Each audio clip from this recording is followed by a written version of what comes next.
You're glad I did. Hello, everyone, and welcome to our final day here at the 2017 Ledgestone Insurance Open presented by Discraft. I'm your host, Terry Miller, the Disc Golf Guy, along with Steve Dodge, our Disc Golf Pro Tour Director. And Steve, we've had a very exciting morning already with the women. We're not going to spoil the outcome for you just yet, but we're here, and we're seeing Josh Anthon with a 9-stroke advantage, and it's not raining on us. Two very good things. These guys liked it so much they wanted to stay on the lead card. So we're going to see these guys thrill us again. We know how they play this course. We know what they did yesterday. It's going to be tough to catch Josh, but I would say if anybody can do it, we've got guys right here on this card. All right, well, very exciting again. Josh Anthon sitting at 26 under par. The Pauls, Paul McBeth and Paul Ulibarri sitting at 17 under par, and our current world champion, Ricky Wysocki, sitting at 16 under par. We're going to get right to the action right now on this very challenging hole. Just to get started, Ledgestone Insurance Open, final day.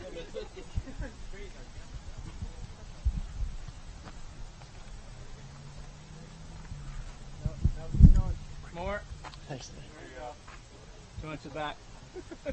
Oh, thank you, bud.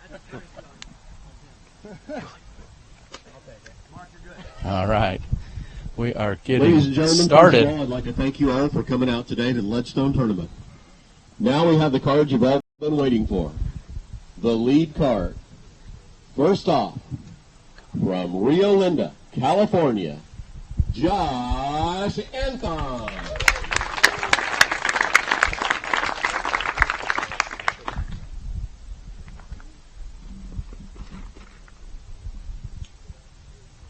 And with little to no wind at all here on the opening hole, Josh Anthon finds himself inbounds.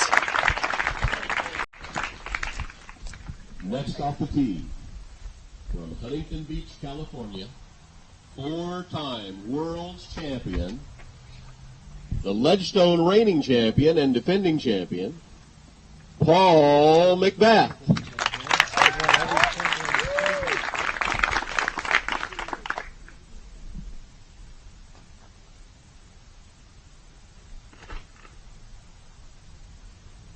And McBeth may not have enough distance. We're going to see if that clears and stays in the, and it does not. First tee shot out of bounds, just like we saw yesterday. Next up Deuce in a is row. See if he can from save the Mesa, par. Arizona, Paul Ulibarri.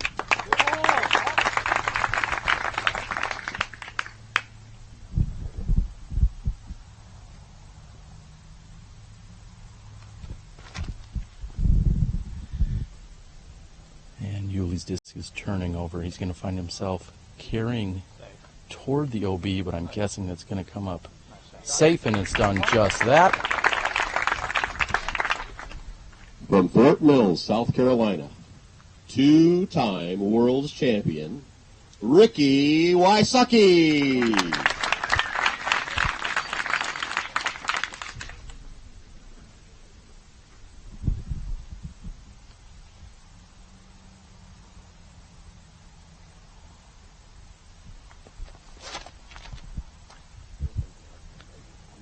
And Ricky Wysocki also easily carrying over the water, and he will be safe.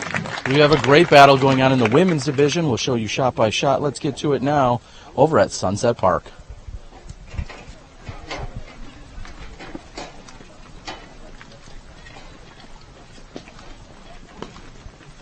So, do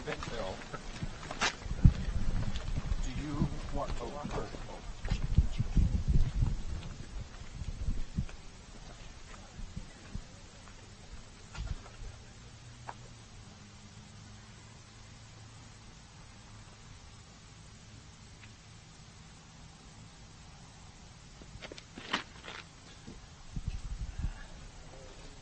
And McBeth thinks that may be also going out of bounds. He's put plenty of power on it, and it's going to carry out and past. And he's still OB. He'll play from over there. Now we'll head to the women's coverage over at Sunset Hills.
Paul Ulibarri should have a relatively easy approach up the hill, coming to within 20 feet of the basket.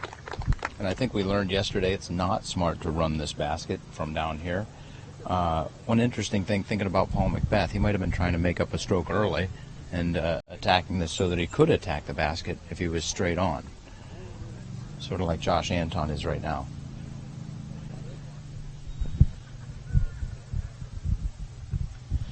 Paul McBeth will certainly be falling off the pace with a double OB here to start the round. Yesterday we saw him go OB 3 consecutive holes, or 3 times in 4 holes.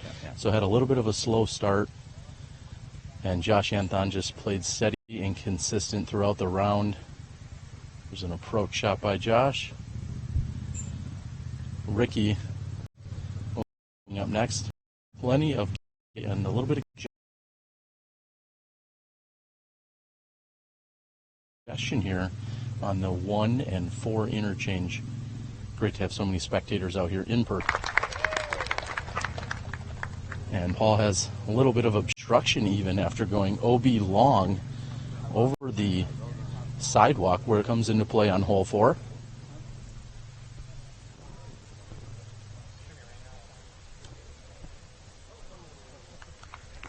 Paul's Nova approach puts him right near the pin. And please go out and like and share. Let everyone know you're watching live disc golf right here on the Disc Golf Pro Tour. We'll be here for the concluding round of the 2017 Ledgestone Insurance Open presented by Discraft.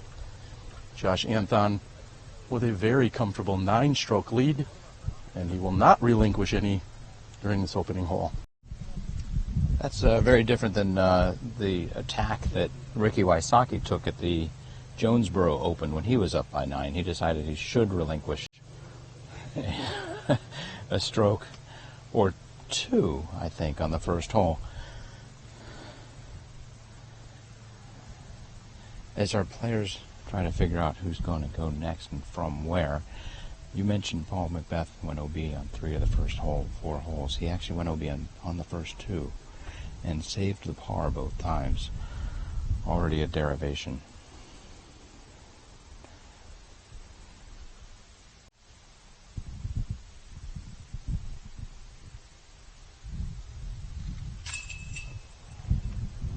And a gasp by the crowd as Josh Anthon with a putt from inside 25 feet actually spits out and falls. And then the gallery is also watching after a tree hit on hole 4, came in near the gallery, got up and rolled down the sidewalk. Slight distraction, but Paul McBeth is in.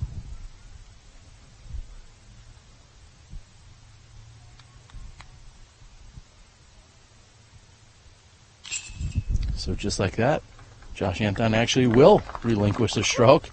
I had certainly counted that in too early for him. Ulibarri and Wysocki with a smile. We're moving on to hole 2.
Uli, Wysocki, nice threes. And Josh taking scores here Uli and Wysocki with threes.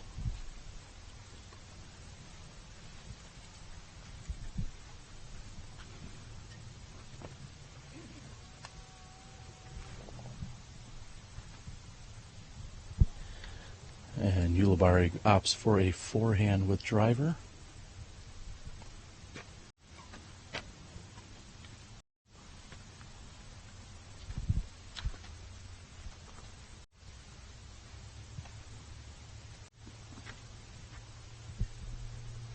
And we see Wysocki with a backhand roller. We saw him throw that on gesture. And that has carried to the water and OB.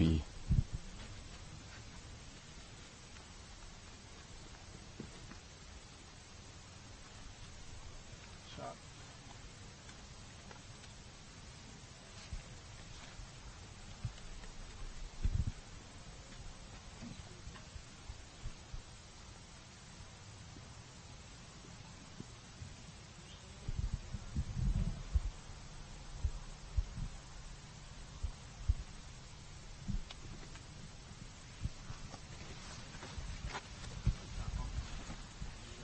And McBeth with a backhand. Let's see how the women did earlier on hole 2.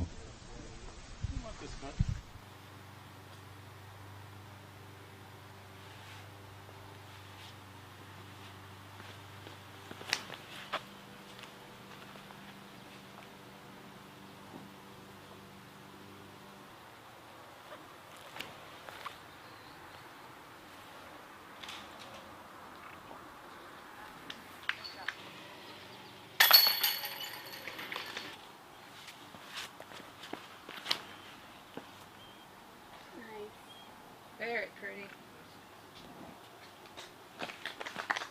Great job. Thanks.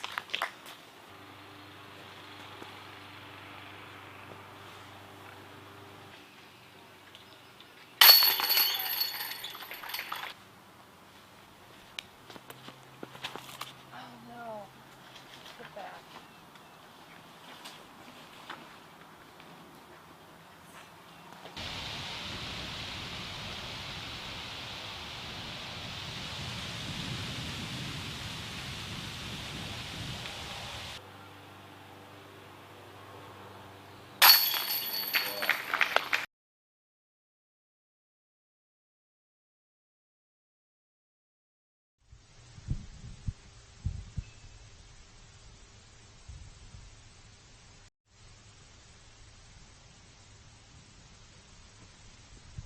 And after going OB on his initial tee shot, we see Ulibarri hits a 3 on the left side of the fairway.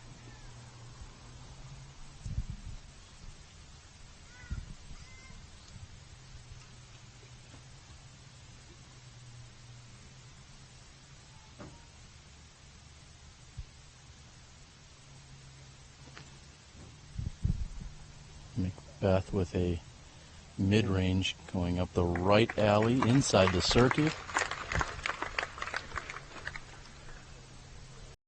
This course is not for the faint of heart. It starts out with 2 600-plus foot holes, both with water and rope OB. And the players are showing this is not an easy course, especially on final day.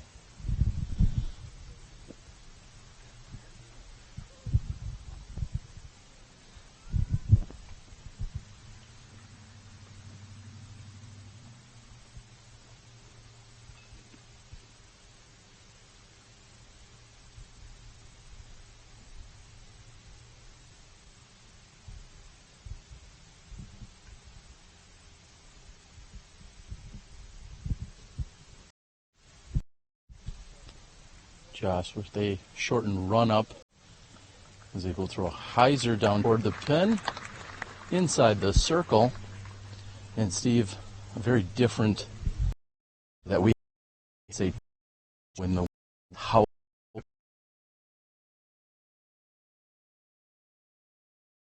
everywhere. This is a little bit more like what we saw just yesterday. Yeah, I'm going to guess the weather.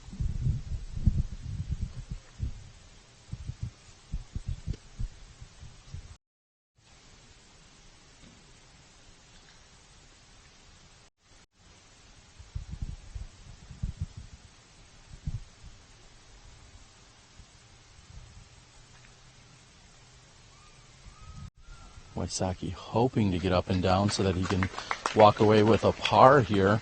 We've seen quite a few birdies on this hole that it's given up in the last couple days. That's the truth. And Ricky has carded the birdie 2 out of the 3 times in this hole. We'll have another look at birdie here. Oh, except for the fact that he went OB. We'll have a look at a par save.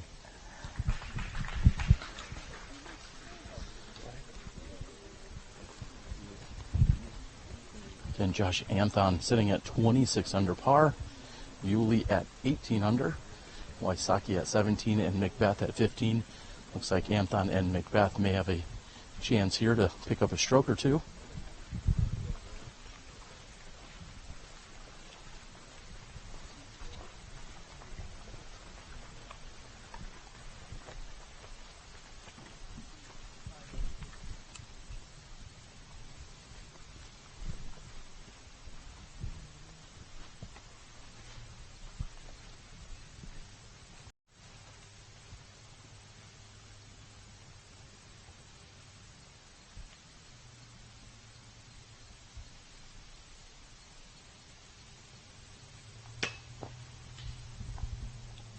And Wysocki's putt is low.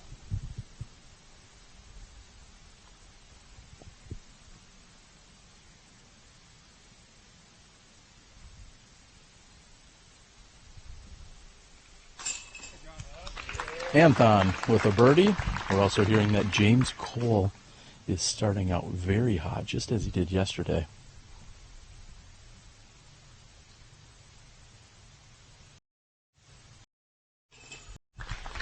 McBeth, it's a second effort.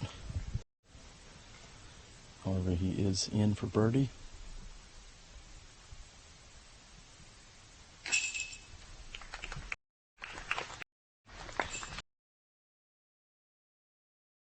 Uli and Wysocki are in. We've got a lengthy walk to hole 3. Stay tuned right here at the Ledgestone Insurance Open, presented by Discraft.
We don't. We're good.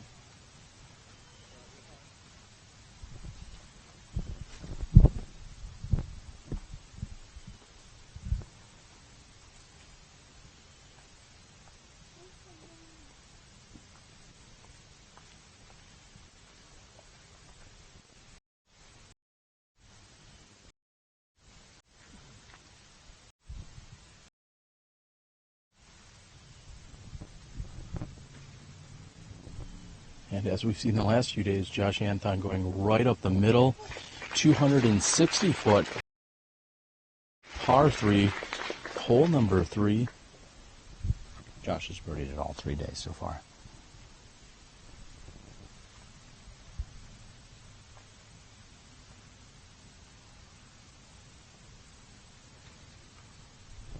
And McBeth going up the middle as well, but releasing low. Yesterday, I believe we saw Josh hit a putt from about 58 feet, and I think Paul McBeth had about half that distance. They both birdied.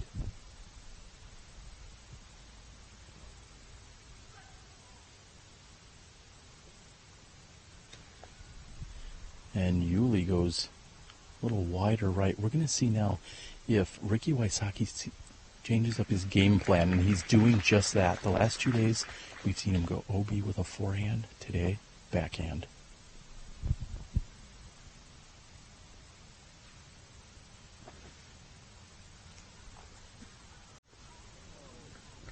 this time he almost remains treeless. Let's see how the women did on their third hole at Sunset Hills.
McBeth with a good angle, however, left of what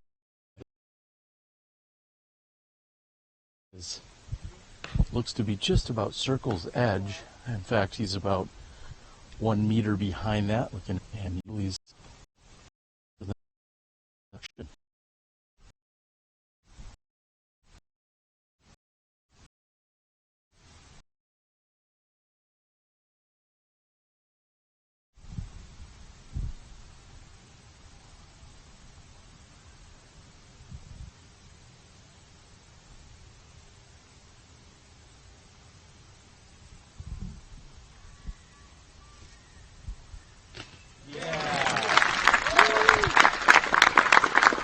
no chains required here by the Discraft chain star and Uli's effort from 15 meters.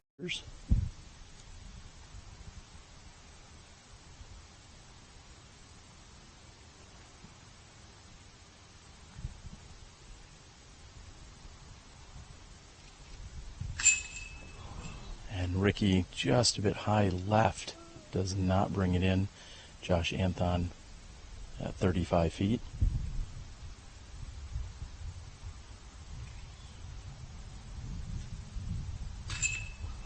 And almost an identical putt end result there for Anthon's effort from 35. So Uli will card the lone birdie here.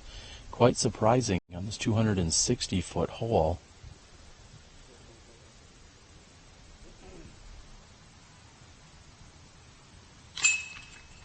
McBeth is in, and again, Uli picking up a stroke on the group. We're going to move on to the blind downhill hole number 4. We'll be back in a few moments from the Ledgestone Insurance Open.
And welcome back. We are here on hole number 4, the downhill, with both mandatory and OBs to contend with. 423 feet. Also the 4th most difficult hole out here on the course. We've only seen 2 threes out of 12 attempts. 2 threes. So this is a very dynamic hole. We've seen a number of 2s and some 4s. Probably, oh, no one has taken a 5. Well, I'm not going to jinx that. Not only that, but each player here has been mixing it up. Everybody has a 2 and a 4, and Josh, Anthon, and Ricky Wysocki also have a 3. So they've been all over the board on this one. Uli hugs the left side. Good shot just off to the left. He's inside circle 2. Here comes Josh Anthon throwing a mid-range. Straight up the gut, probably a little low.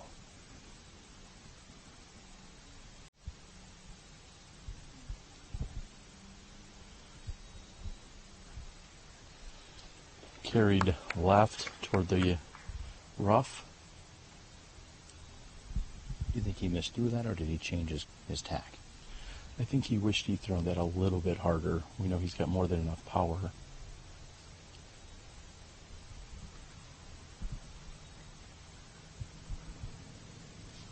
And McBeth also left.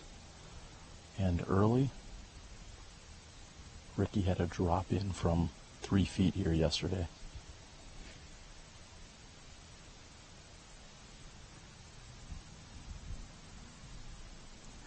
That looks like a beautiful shot, curving to the right as long as it stays in bounds. And it curves OB, and Rick will have a long putt to save par. Let's see how the women did on hole 4 over at Sunset Hills.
And Paul releases a very light forehand, catches the left side, but then kicks to within 20 feet of the pin.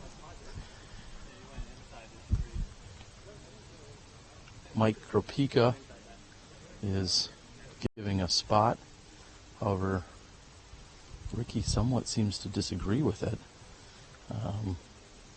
He'll take his drop and lays up to where his drive really landed yesterday. I'd like to thank the entire Ledgestone Insurance Open staff that have been out here working this week with more than 900 competitors. Also many courses in play. I believe there was a dozen or so courses in play for the week.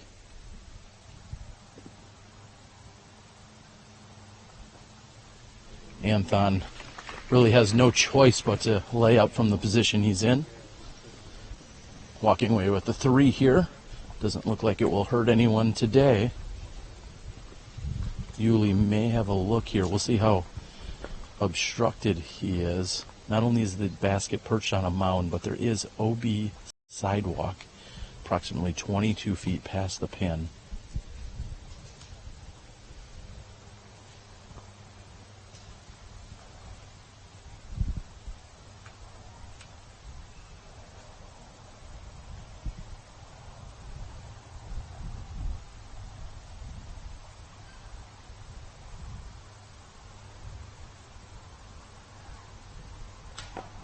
And Uli gives it a run just a few inches short. McBeth is going to make sure the chains are hanging correctly. Again, you have a chance to win these baskets. We'll talk about that later in the broadcast.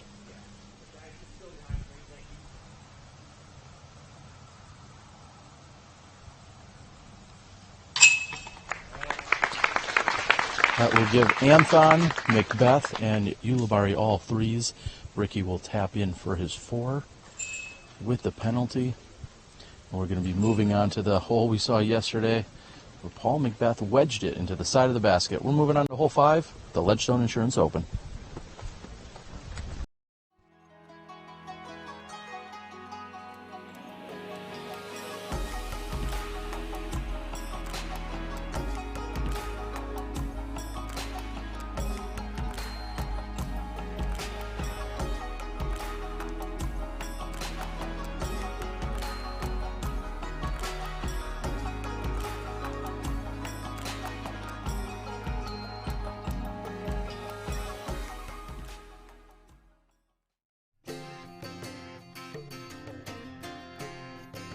Tempercraft USA. Double-walled stainless steel 18/8 construction keeps it cold while you're hot, keeps it hot while you're cold. Get your customized growlers, tumblers, and sport bottles. Lifetime warranty and 1% back to the planet. Tempercraft USA. Temper your thirst. Hey everyone, it's AJ Risley. I've been on the road for about 5 or 6 weeks now. I'm going to be on the road for another 5 or 6 months for the rest of the year, and I've got another pro tip for you.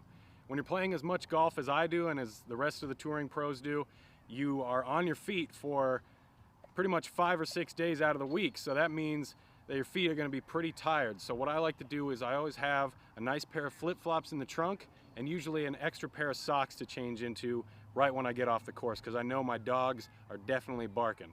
So I want to get into some nice comfy flip-flops, get my feet out of that foot jail, and relax. There you go.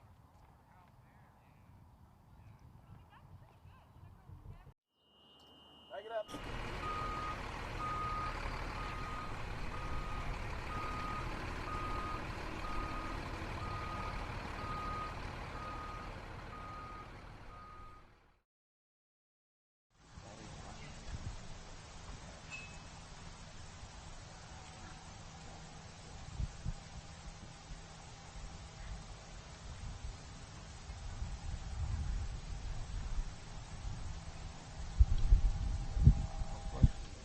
Welcome back here to hole number 5. Terry Miller, the disc golf guy, along with Steve Dodge. And we have our first sighting here of the second card, frequently known as the chase card. So far, Nate Doss and James Cole are doing well in this card. They're both 2 down in the day. A putt.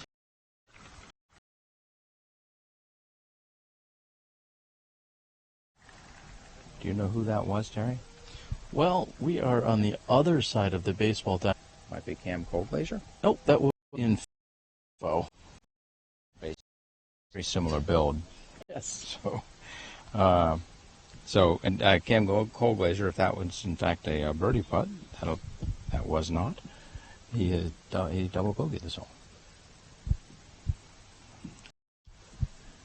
Moves him down to 8th. Oh, but you said that wasn't Cam Colglazier. That's correct. I think that's mistakes number 2 and 3 for me. Just racking them up early today. Looks almost like the green is clear. Do you think the guys might be throwing soon, Terry? I think they will be. I'll give you a time to stand down from talking. And I give Paul Ulibarri, who is on the tee, again, some fireworks here this week. Craig Barsby acing this hole in the opening round. And Paul McBeth sticking it into the side of the basket yesterday. And I'm going to say this looks like somewhat of a layup here by Paul Ulibarri. And I can appreciate that shot. This is a very dangerous green and a very difficult hole that's very easy to give up strokes on. Josh Anthon not laying up, though. Paul's got 14 holes to gain 9 strokes on Josh. I think playing safe is kind of a smart play right here. A beautiful throw by Josh. He's got about 70 feet to the pin for birdie, just like yesterday. And Paul looks to have the same orange Star Destroyer I think we saw him throwing yesterday. Again, 476 feet. And I'm going to say that looks short. Seems as if it is not going to clear and right out of his hand. It just didn't look like he put enough on net.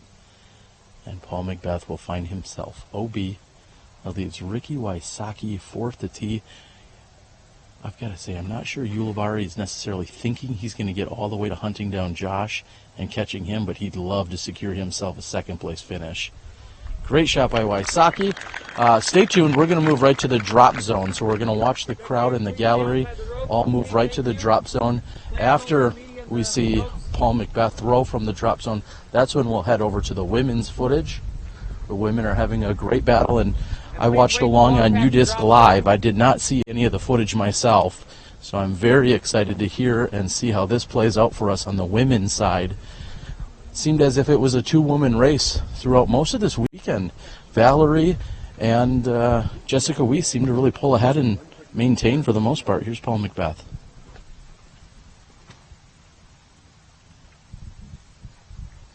And Paul throwing a big hyzer out toward the basket. Great looking shot. And now let's check in with the women on their fifth hole at Sunset Hills.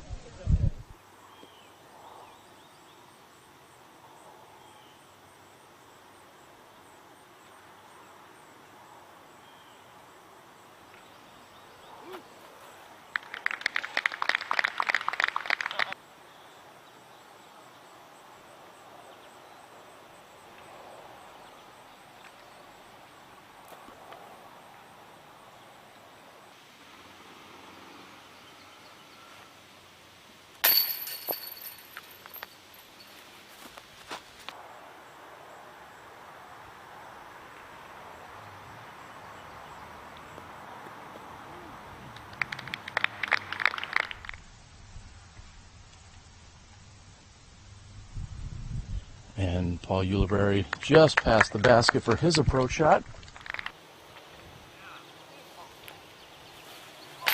Yeah.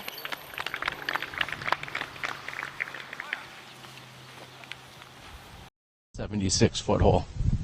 We're seeing a nice quick pace of play, which is good. That'll keep us right on the second card so we can see what they do. And I think what we're seeing is Josh Anthon sort of putting his stamp on this. Say, I'm not going to give any ground. If you guys want to catch me, you're going to have to make 9 very amazing shots.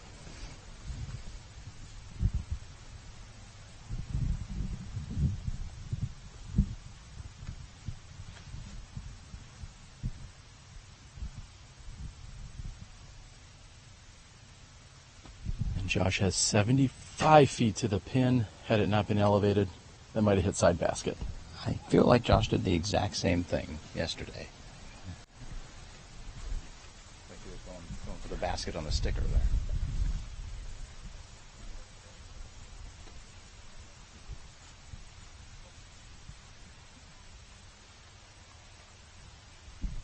And there is a lot of movement going on to the left here of Ricky. He's going to reset.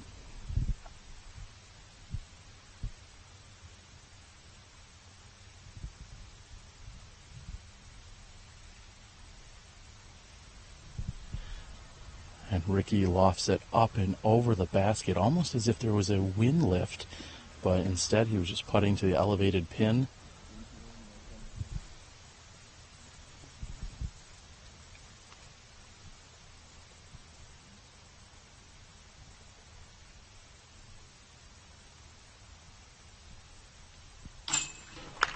And McBeth will manage a bogey here, bogey 4 that is.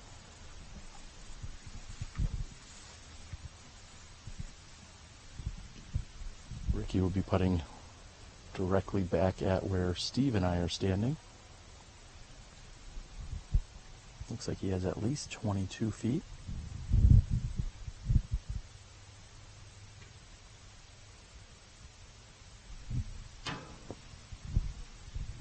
And Wysocki somewhat beside himself. Very uncharacteristic miss there from inside the circle.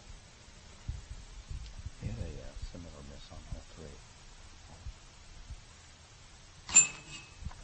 3. And Uli playing the safe shot off the tee, pitches behind the basket, and will walk away with a very easy 3.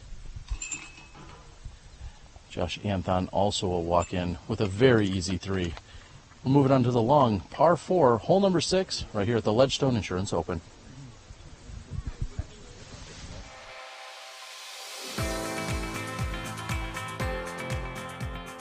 For me, it's time with my friends. For me, it's a walk in the park.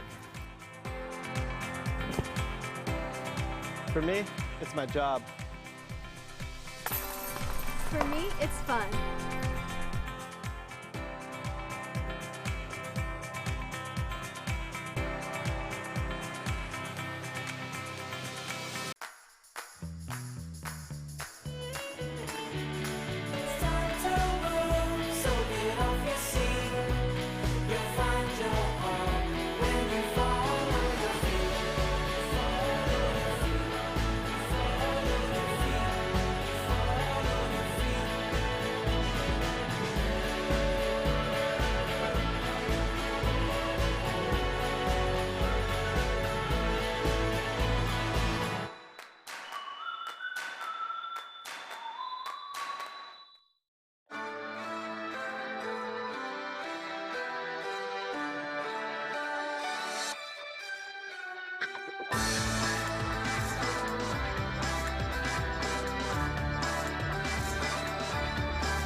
Welcome back. We are here on hole number 6, the par 4, 897-foot hole with OB both left and right.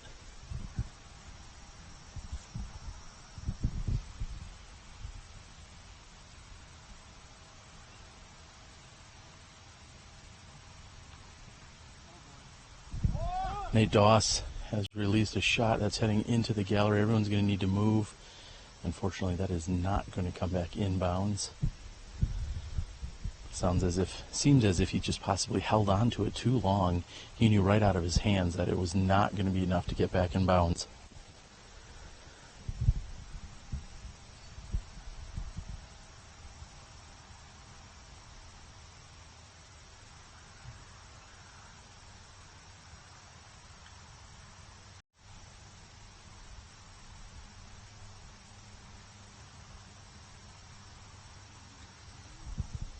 Cam Colglazer's looking for that to also steady up. I think it's going to get back in bounds. It's fighting, and it does. He gets a green flag.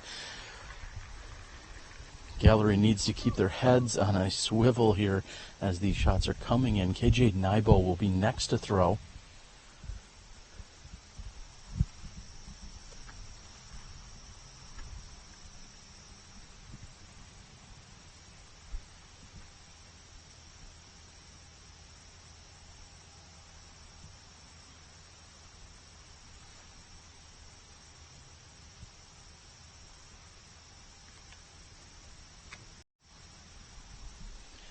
KJ also goes out over the OB, and that's carrying in center of the fairway, just a little left center, I should say.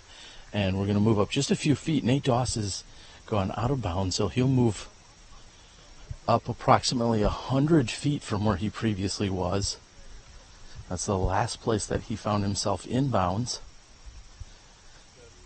Not sure if Nate has quite the distance to attack the pin here, but he's had a great opening here during this round. We'll see if he can get up and down.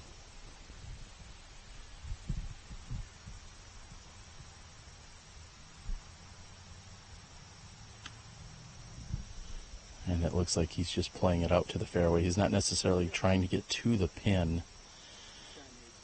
And he'll have likely 2 strokes to complete this hole.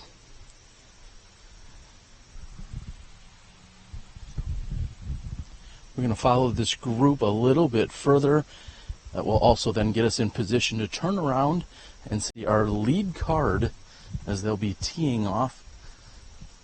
This hole has had a few different looks and a few different rules throughout the years.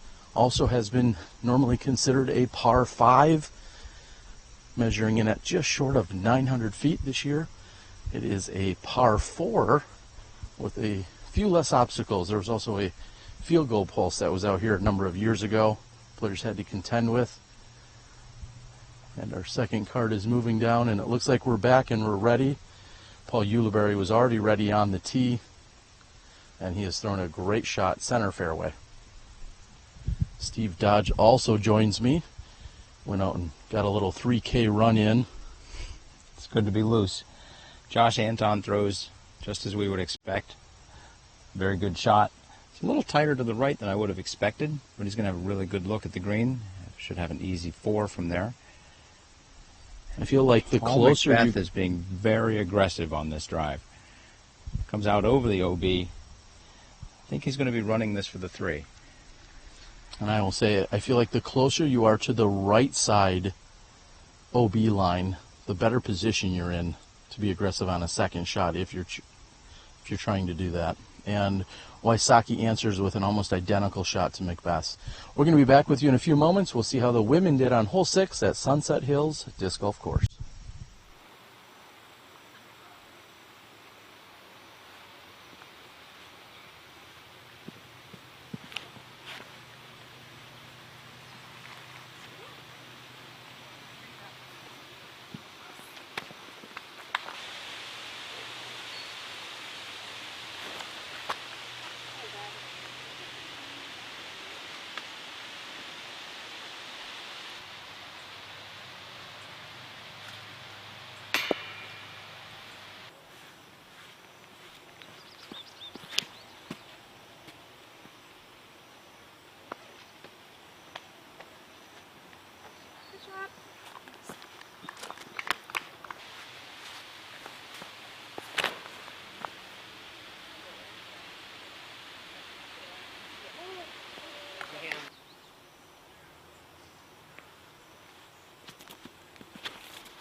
Down.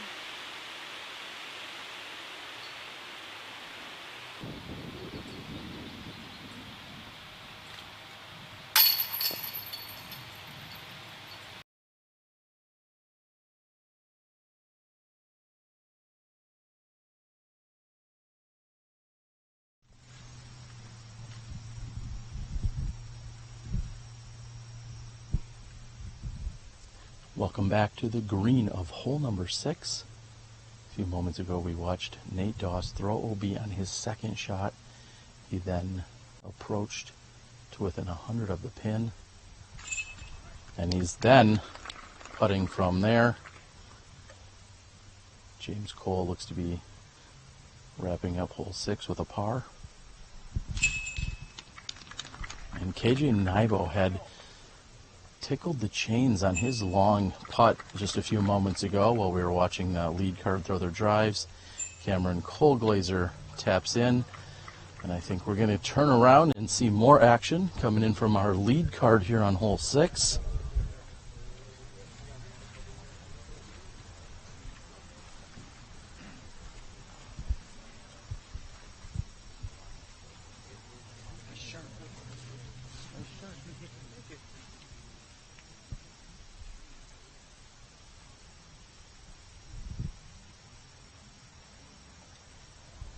Ricky Wysocki's throwing this out over the gallery. That's coming back inbounds nicely. The long grass should make it stick. It's done just that. Both Josh Anthon and Paul Ulibarri have already thrown their approach shots. Paul McBeth here is definitely going for the green. Paul seems to be in a somewhat hurried mode, which usually tells me he hasn't quite relinquished the idea of winning, but when he hurries and throws quickly, that means he's playing aggressive, and it's all or nothing at this point. That's really what I'm trying to spit out. He's in all or nothing mode at the moment. Yeah, Ulibarri's got a few strokes on him. Anton's got 10 or so.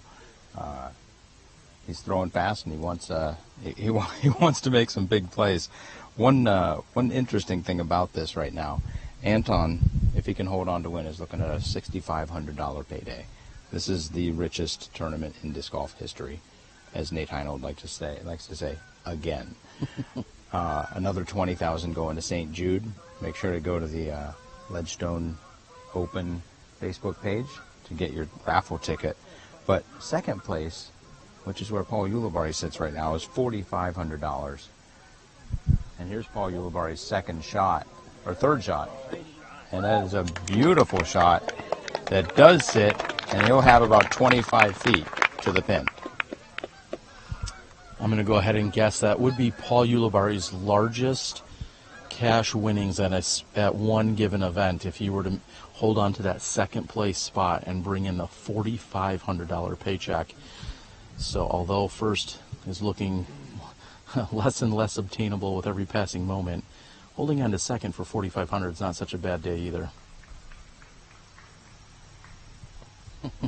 And Josh doing Josh Anthon things out here as we've seen all weekend. Third place looks to be taking home $3,500. Fourth place, $3,000. Fifth place, $2,500. Sixth at $2,200. And seventh at $2,000. So top 7 competitors here looking at taking home $2,000 or more for their efforts. So while they may not think that the first place is attainable, there's still some good money on the line, and basically 1 or 2 strokes could cost $500 to $1,000.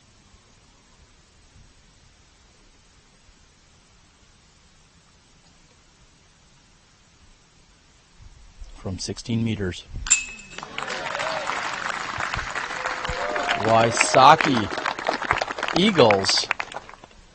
And Paul McBeth is looking at 34 feet.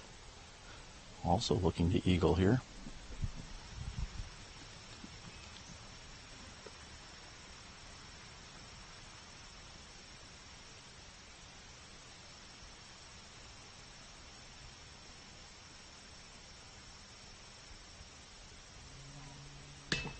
And I stand corrected. I apologize. I'm used to this being considered a par 5. That was a birdie by Wysocki. And the rest of the card are now looking at pars. Par 4s, that is.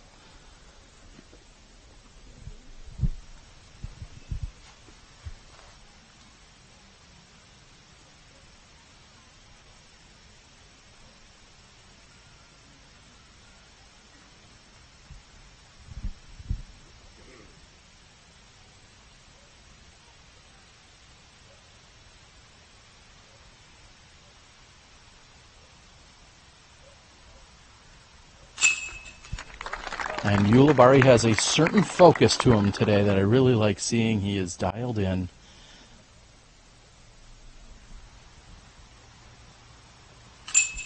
Josh Anthon is in for the 4. We're going to move on to one of the shortest and one of the statistically easiest holes found on the course, hole number 7. We'll be back with you in a few moments after a very short walk at the Ledgestone Insurance Open.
Ricky Wysocki on the tee here on hole 7.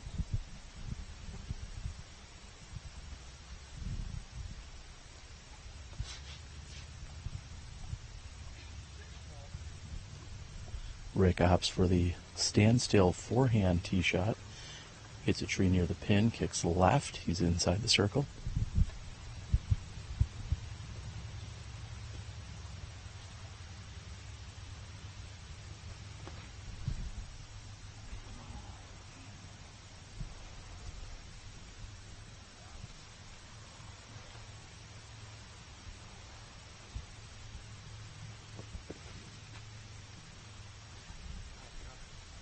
And Josh with a relatively beat up putter goes right up the middle with a backhand. McBeth also lining up a backhand. Ulibarri and McBeth are the only two players that have had trouble on this hole so far, both guarding threes twice.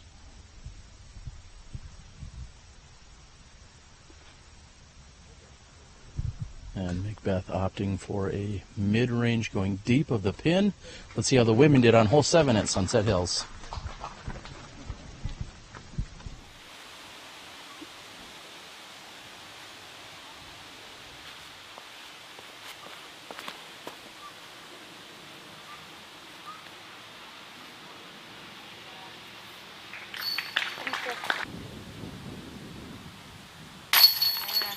Go, Jeff.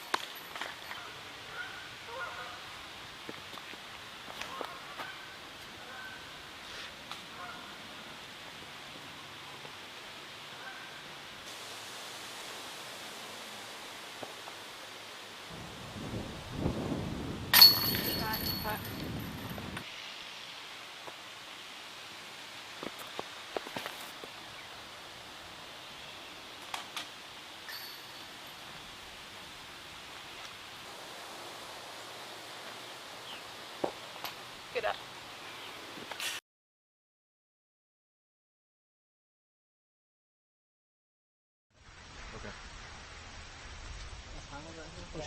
Does he take this up top or a meter from the water? That's our question. All right, welcome back. We are here looking at Paul Ulibarri's lie. He has in fact gone OB. There's no question as to that. The question really is, where will he take his stance from? Whether it'll be up near the upper area where we're all standing, or if he has to go down closer to the water. It looks as if there is room, and we may find himself throwing from closer to the water's edge. Again, giving a clarification, we see Mike Kropika. And Josh, what's going on over there? He went OB and questioning the stance. But it looks like he's going to be able to pull it off. He'll have some room down there by the water? Yeah, a little bit. On a rough angle, though. What did you throw on that last shot, that tee shot? Casey Aviar.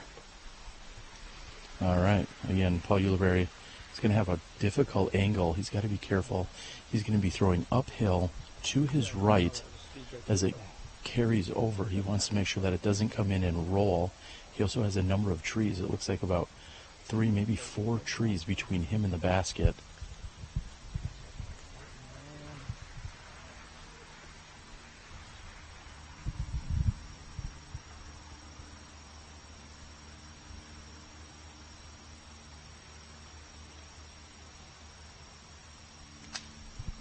And that's up high and just barely misses a tree that he couldn't even see from that right side. Great recovery shot by Paul Ulibarri. I don't even think he knows how good that was. I think that's going to be one of the best up and downs we see today. He was down. We could barely see his head. He was throwing a high forehand, high release, coming out and missed that tree by less than a foot. Some days it works.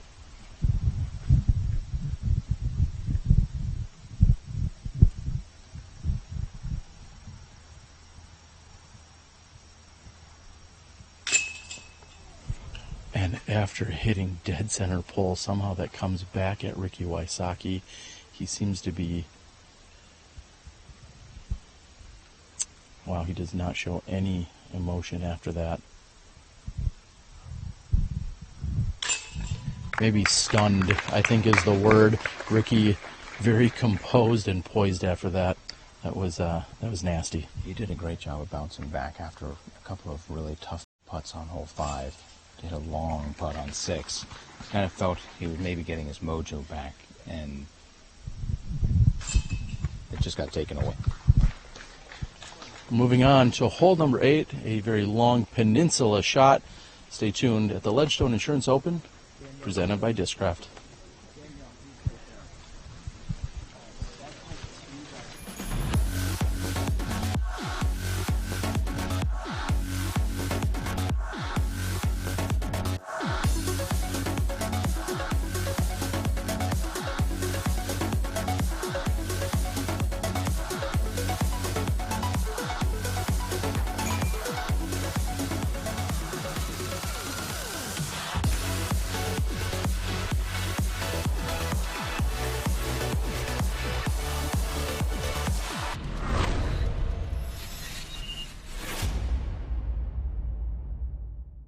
Sun King Discs, established in 2001.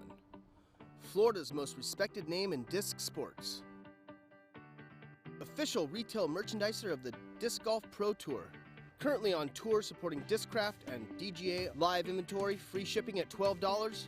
All orders $19.99, ships in a box, includes single discs, large selection of both stock and collectibles. Check out the website at www.sunkingdiscs.com.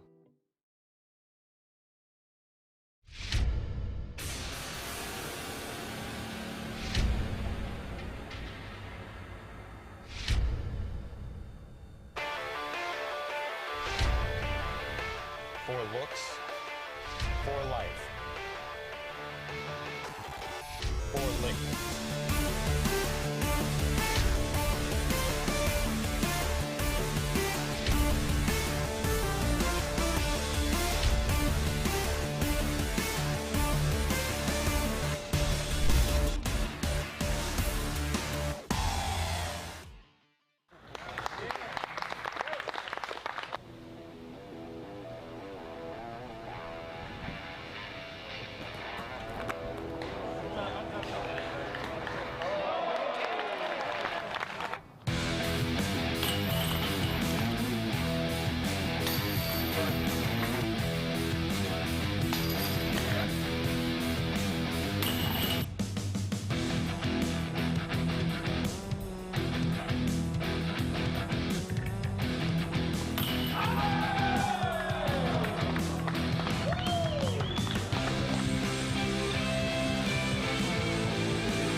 And welcome back, everyone. We are here.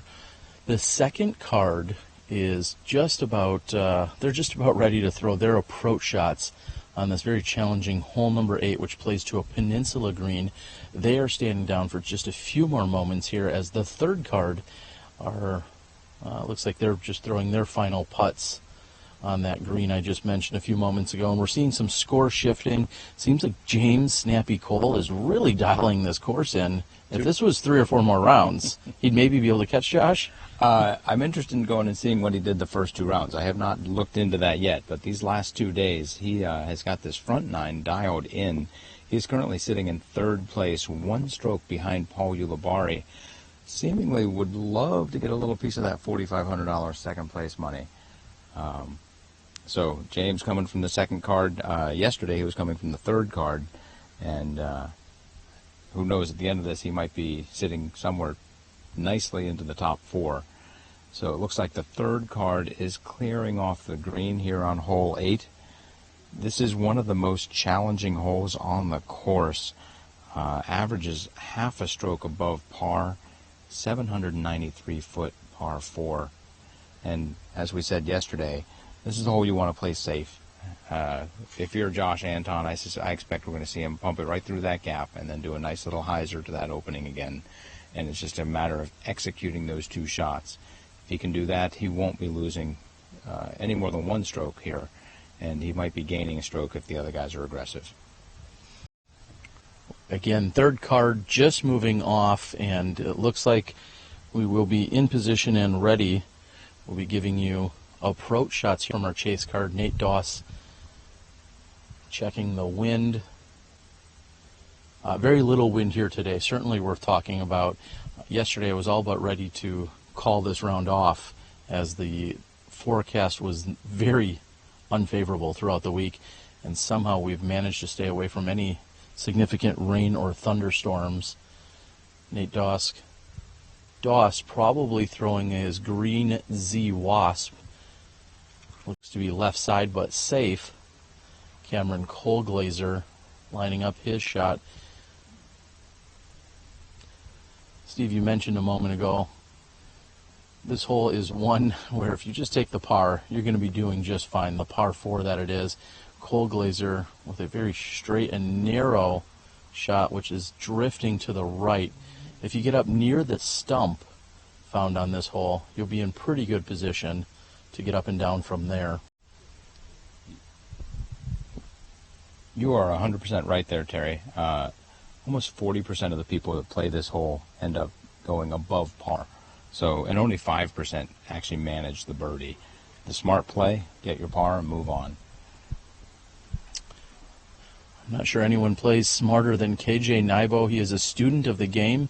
If you're familiar with some of his routine, he usually gets to a course very early or a tournament very early, and some days he will go out and just practice the course in sections, as in he will go out and just play holes 1 through 6 for the entire day versus playing the entire course over and over again, and then choose off his practice in sections such as that. He really goes out and makes sure he's prepared and is very diligent with his practice routines. That is a good way to do it in an attempt to try to jinx us. Looking at the weather real quick, it looks like the rain's going to hold off until 9 p.m. tonight. And Josh Anthon is ready on the tee as our 2nd card has thrown their approaches.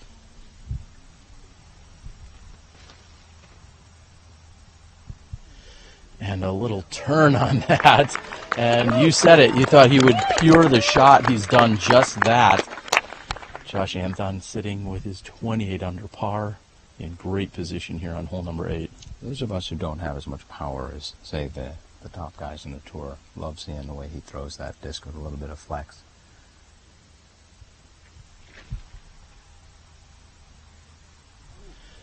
And McBeth is carrying wide right after getting through the gap. Plenty of power. However, that's going to be a difficult angle if he's going to try and attack the green from there. Next to throw is Ricky Wysocki.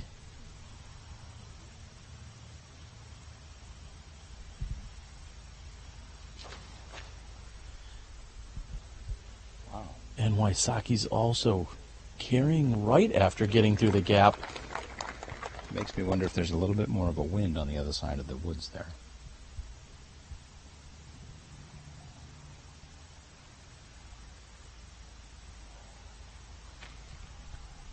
And after the penalty stroke on the previous hole, Ulibarri 4th to throw. Let's see how the women did on hole 8 at Sunset Hills.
And welcome back. We've caught up with the chase card standing next to Paul Ulibarri.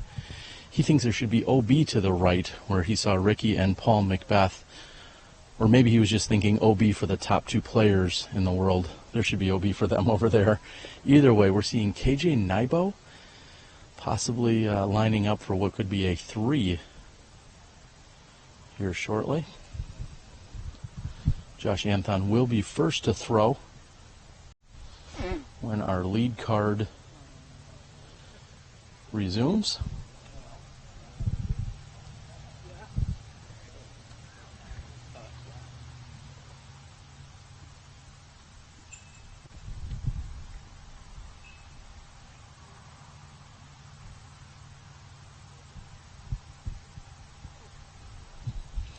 Very impressive birdie by KJ Nybo. He does, in fact, card the 3. As we feel a light headwind come at us, there's been very little wind out here today. And for the first time, we're feeling a little bit of a light headwind.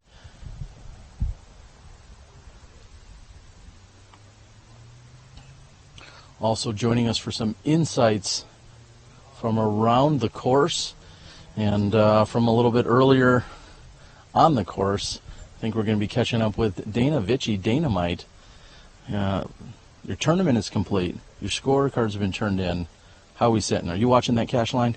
Can I plead the 5th? Is that a thing right here? I'm definitely not watching the cash line. I'm looking at on the outside. It was a rough go.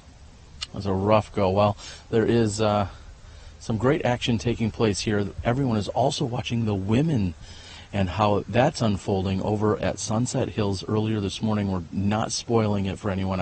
I do know of the outcome, and I'm just going to say it certainly is a great battle that's unfolding. So let's talk a little bit about the conditions. You've played now 4 complete rounds out here, and what do you think from day to day? We've had a lot of different days out here. Day 1, hot and humid.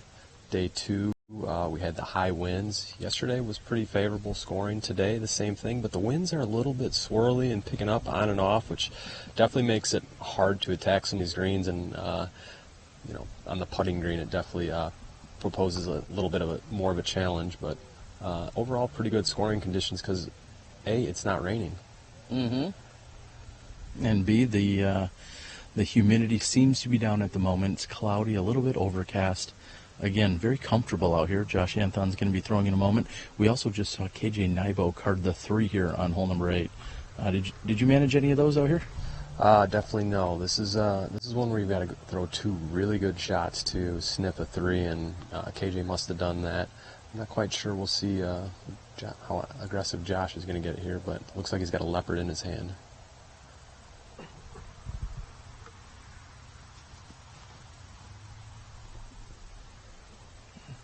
And with pinpoint accuracy, that's just fading to the right. We'll see if he's going to have an up and down from there. He may have a little obstruction. Yeah, he made the right move right there. The mistake is to miss right because it is going to be most likely safe. Turn the leopard over a little bit. I have no doubt that he'll be able to get up and down for the 4, but he's likely going to have an obstructed look at the 3.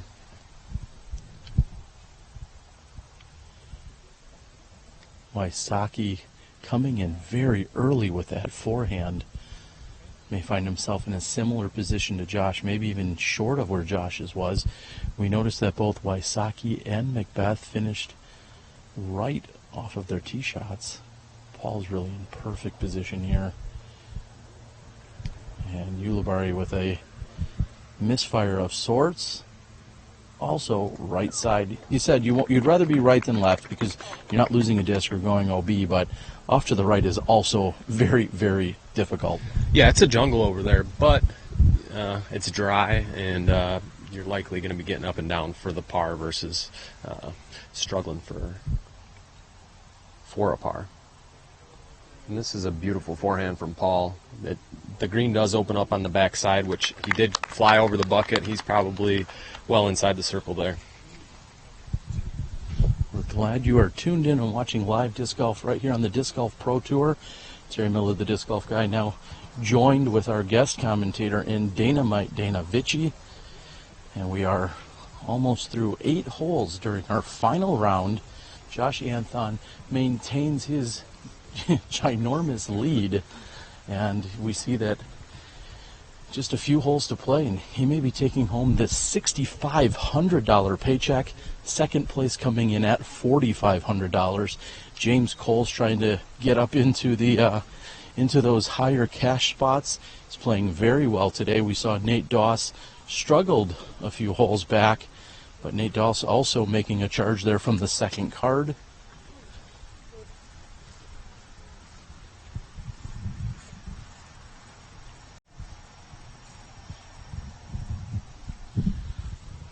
Dana's term a jungle off here to the right side, as you guys can see.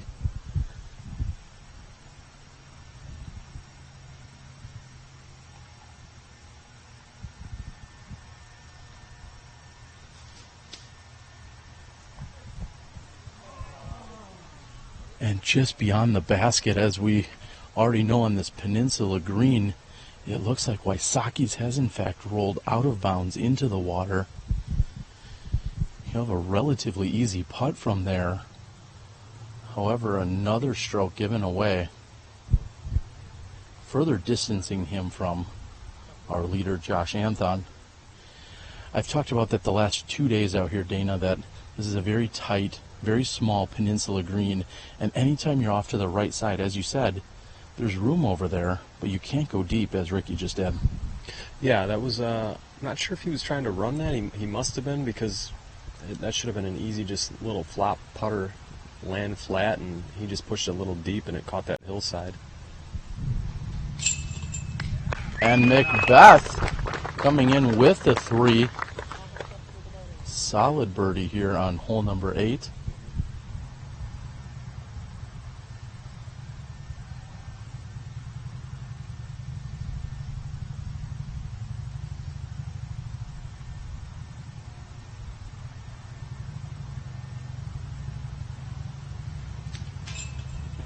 And even after a little roughage as that comes through, Paul Ulibarri is in. Call that an and one. Looks like Anthon's a little bit closer. But Paul and Josh both made the pro move and turned it over and stayed safe. And it's so far it's paid off for Ulibarri, and it looks like Anthon's about to get himself a birdie as well.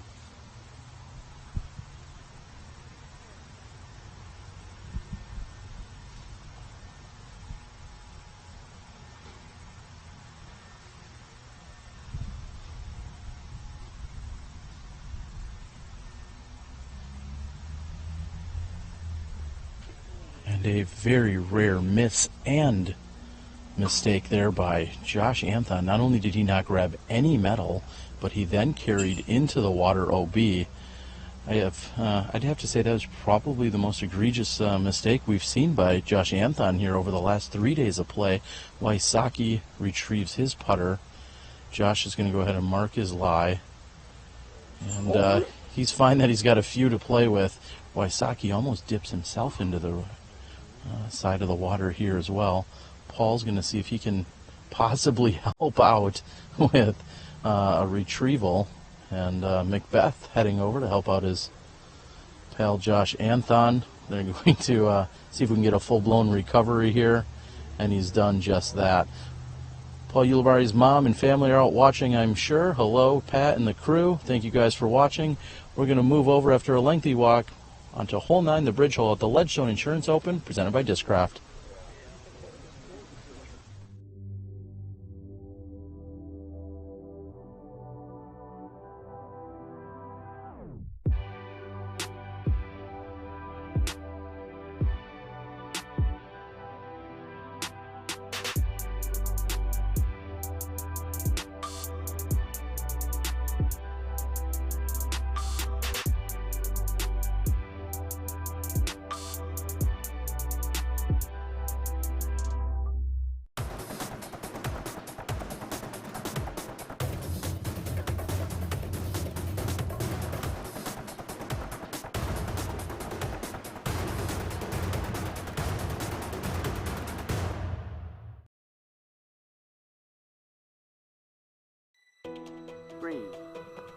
2, 1, go.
Welcome back to hole number 9, measuring in at 354 feet.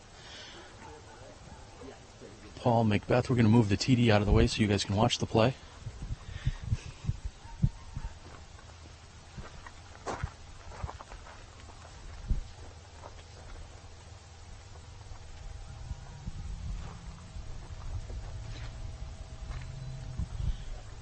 And a beautiful shot here by Paul McBeth, which is tracking toward the basket. Finds himself inbounds here on this very dangerous tee shot, hole number 9.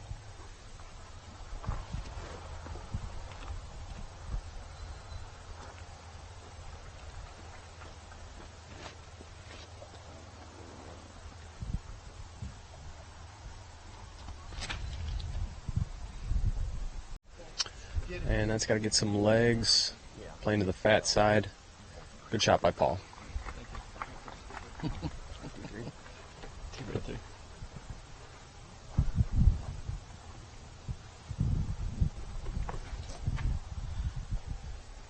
And Josh Anthon's is lifted by the wind, however, that's carrying to the wide side of the green, and he gets the green flag. He's safe.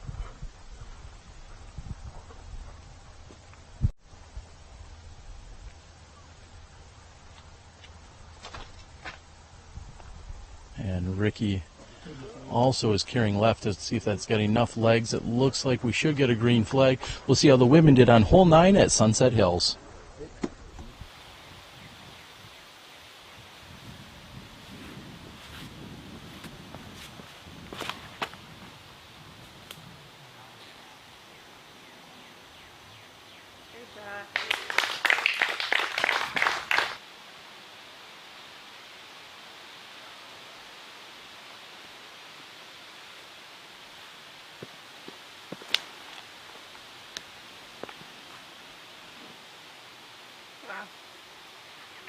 Something worked.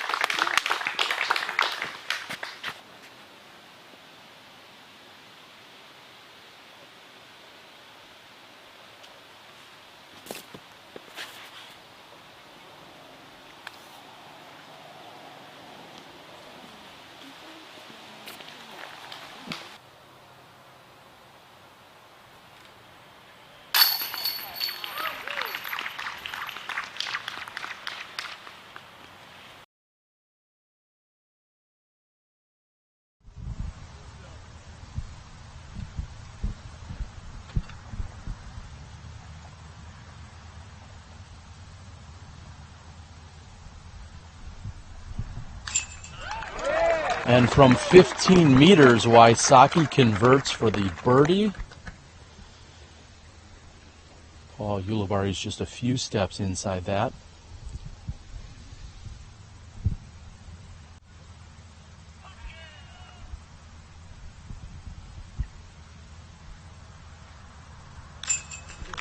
again, Yuli's had a certain focus about him today, very effective, and a great birdie by Uli. Josh Anthon from almost the exact same distance, just a few feet inside.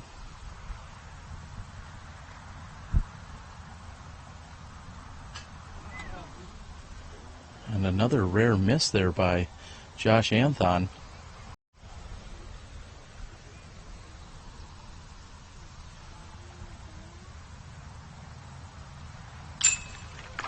And nice up from Paul right there. We're going to have 3 birdies and a par. Not too bad of a score. My group the first day actually star frame 2'd it. Probably one of the very few groups to do that, aside from maybe some of these top cards over the weekend. Very impressive there, Dynamite. The gallery is moving on, and Josh is tapping in. We're moving to the back half. Just 9 to play at the Ledgestone Insurance Open, presented by Discraft.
And welcome back to hole number 10 here during our final round at the Ledgestone Insurance Open. A moment ago we saw Nate Doss complete this hole.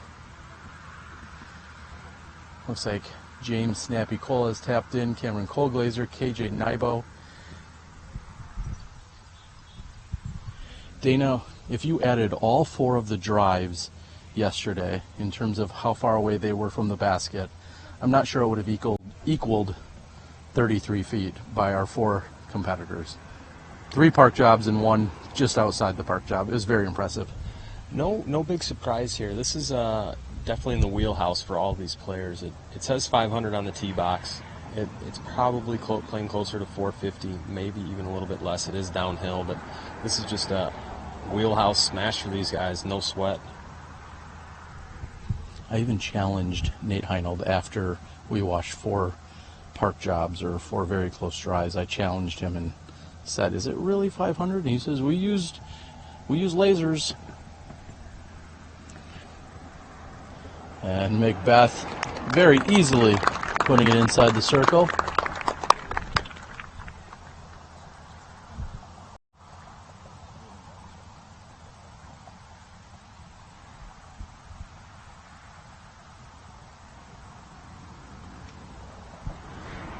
And Ulibarri's, with a little bit of turn to it, seems to be stabling up between the circle 1 and circle 2. That looks like a little Ulibarri step putt coming up quick.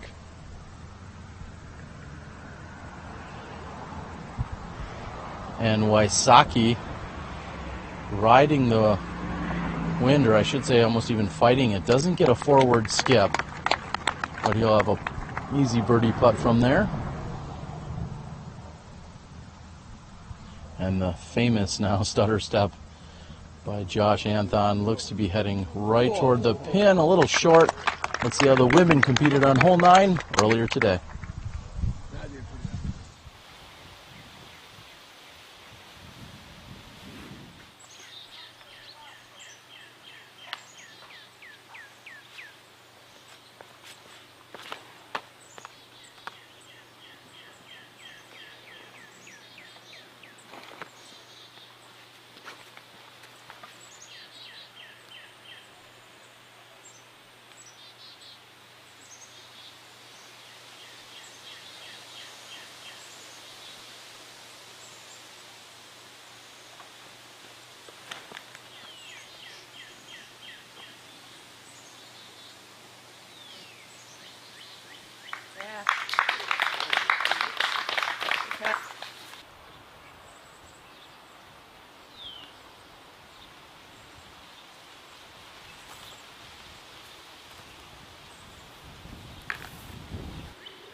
Chad will get it.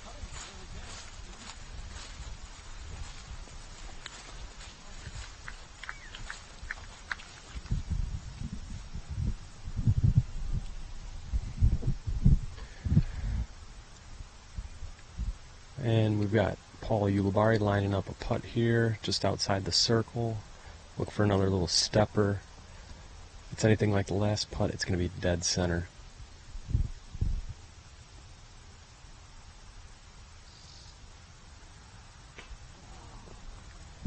And coming up just short off the rim. He's going to be looking at a tap in for 3 there. Looks like Anthon is up next, just outside the circle, similar distance to the previous hole. Let's see if he can make the adjustment and put it in.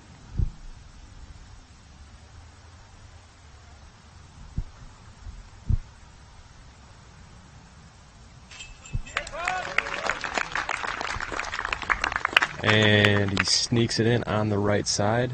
It's good enough for the 2. Ricky from just inside the circle.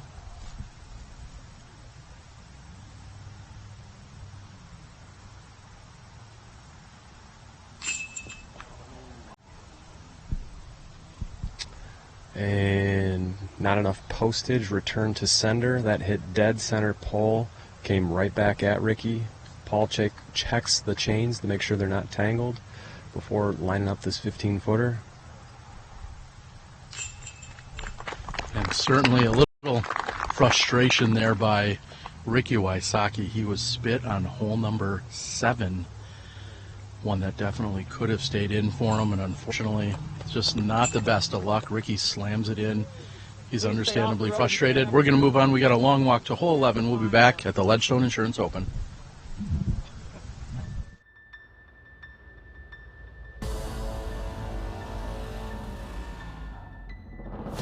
Always thrown Innova and competed with Innova. I don't think I'd be playing the sport if it wasn't for creating the disc itself and then just taking it to the next level over and over and over again. How great the discs are themselves. It's really gained my trust, and I don't think I would be here without Innova. I don't see myself doing anything else.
And welcome back to hole number 11.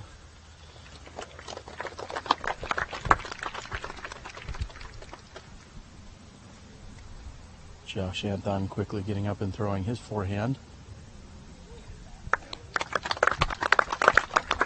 Yesterday we saw Anthon underneath the basket for his birdie.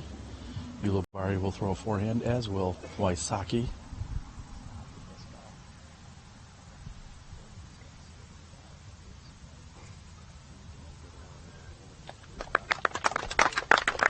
Uli looking at 25 feet.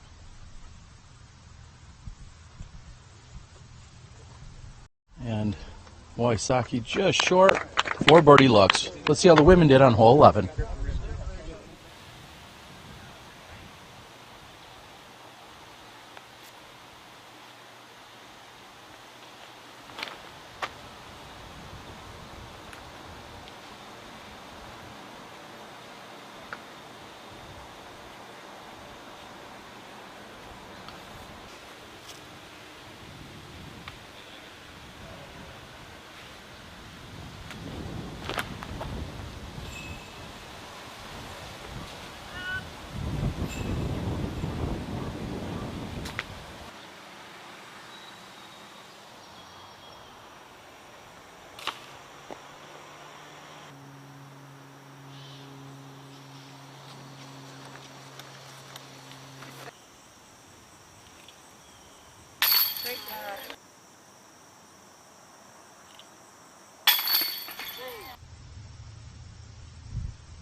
Unbelievable. Ricky Wysocki just not getting any breaks here today. That was a near dead center spit by Wysocki.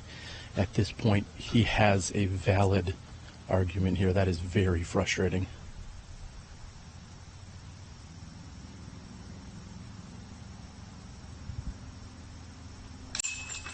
And Uli from 27 feet.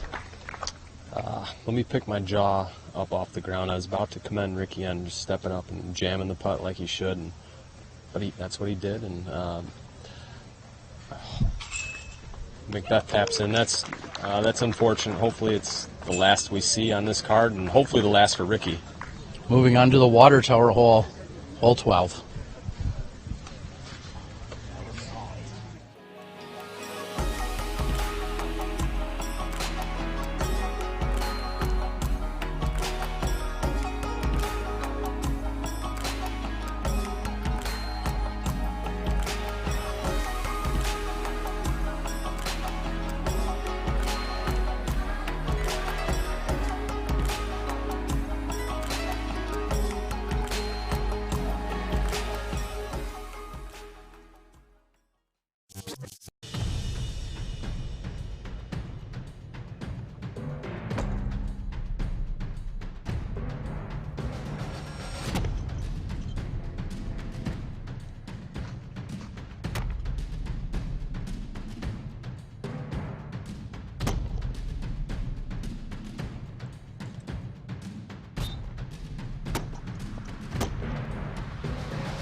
And welcome back to hole number 12, known as the water tower hole. You're seeing KJ Nybo go over his birdie putt.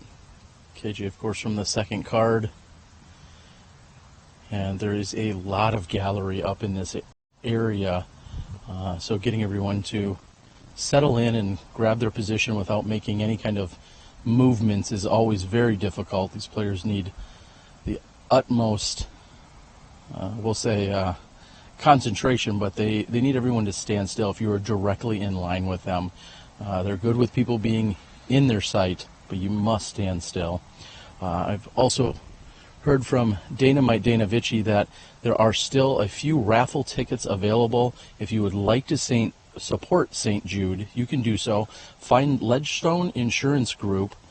If you can find them on Facebook, or the Ledgestone Insurance Open, you can go out and get yourself a ticket, or just simply PayPal Nate at ledgestonegrp.com, and you can become eligible to win one of the baskets that you see our competitors playing on here this week. There's Free Keen Shoes, who are great supporters, and also Huck Lab, along with hundreds of other prizes and things to win.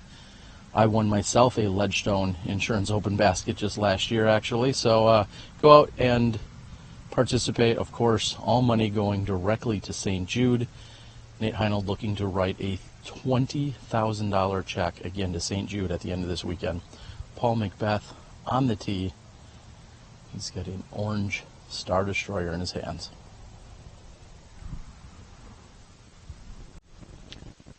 Wide, but it's got the height to come back left, and he's inside the circle, about 15-20. Great shot, and without hesitation, Josh Anthon lining up his shot. And that is carrying very nicely. We're going to find that very similar to McBeth's shot. Paul Ulibarri now third to tee. I'd like to say hi to Keith Murray, Spinners on the Green, and everyone over at Duke's. We know you guys are logged in and watching Smashbox and the Disc Golf Pro Tour. And that hits the water tower, but does come to a rest inbounds. So again, thanks for the support from Arizona over at Duke's Bar and Grill and Spinners on the Green. Here's Wysocki shot. And that's got the height coming back left. See it under the pin, so he doesn't have to worry about putting here. And 4 green flags. Great shots by the lead card here. Let's see how the women did on hole 12.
Dead center chains. Again, Paul Ulibarri on point here today.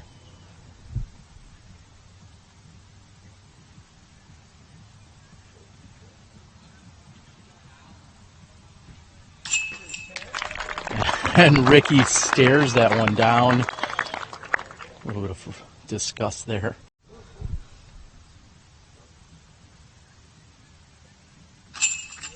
And even with movement in the background, Josh Anthon cleans up. Expect the same from McBeth. and he's done just that. We have a very lengthy walk to hole 13. Let's see how Simon Lizotte and Eagle McMahon challenged the water tower a few years ago.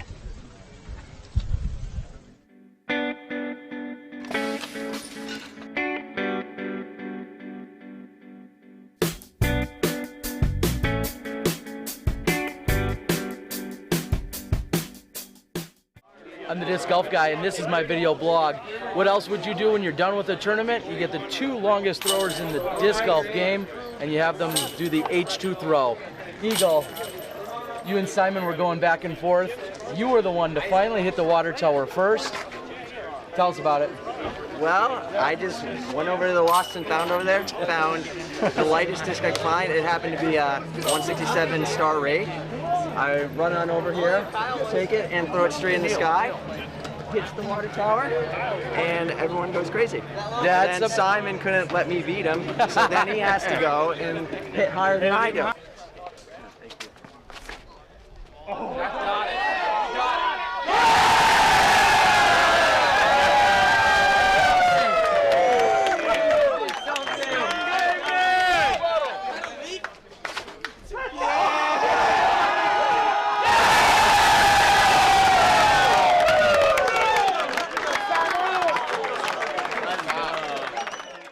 I think they're going to see here on the video or in slow-mo that yours actually did hit a little bit higher on there.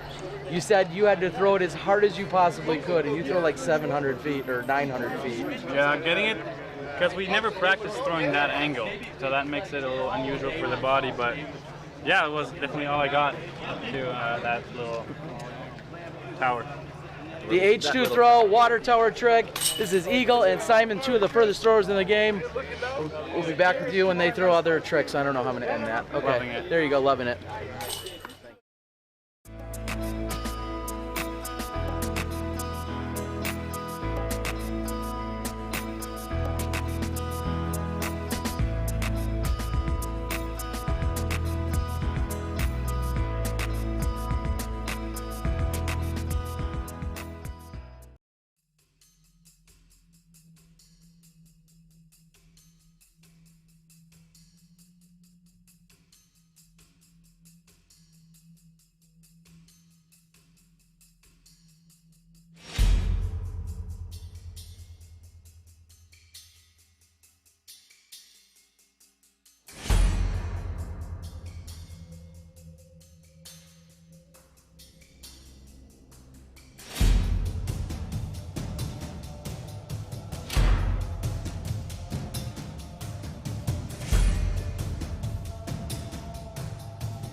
And welcome back. We are here on hole number 18, watching a group complete their round. Just saw Paul Ullman a moment ago. This is James Proctor.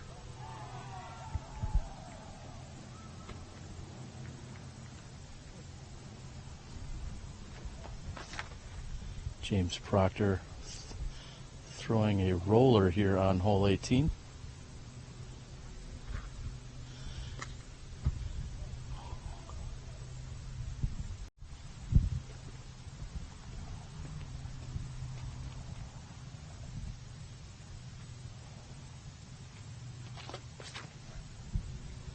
And as you guys may have realized from previous rounds, hole 18 and 13's tee areas are within a few feet of one another, going in opposite directions. Looks like Drew Gibson here, fourth to tee.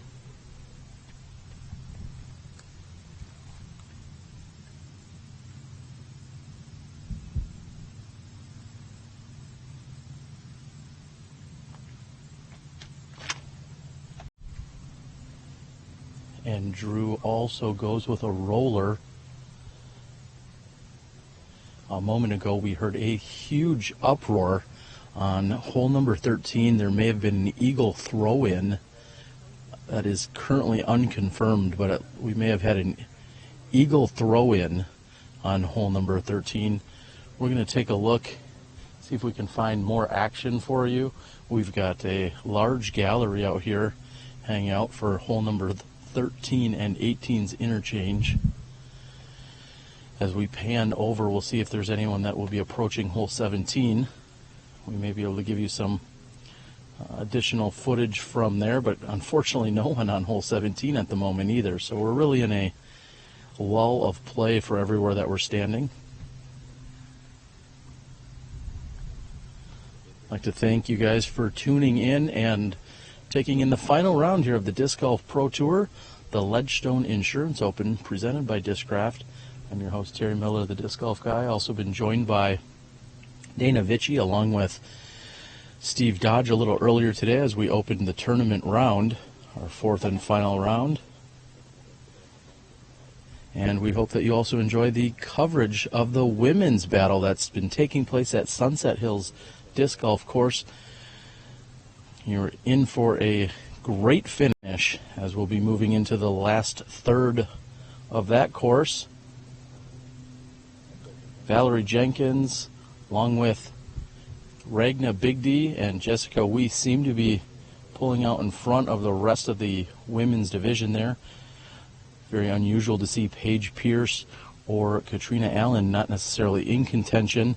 And as we said, it is now confirmed, yes, that Greg Barsby had eagled hole number 13, throwing it in from somewhere around 350 feet.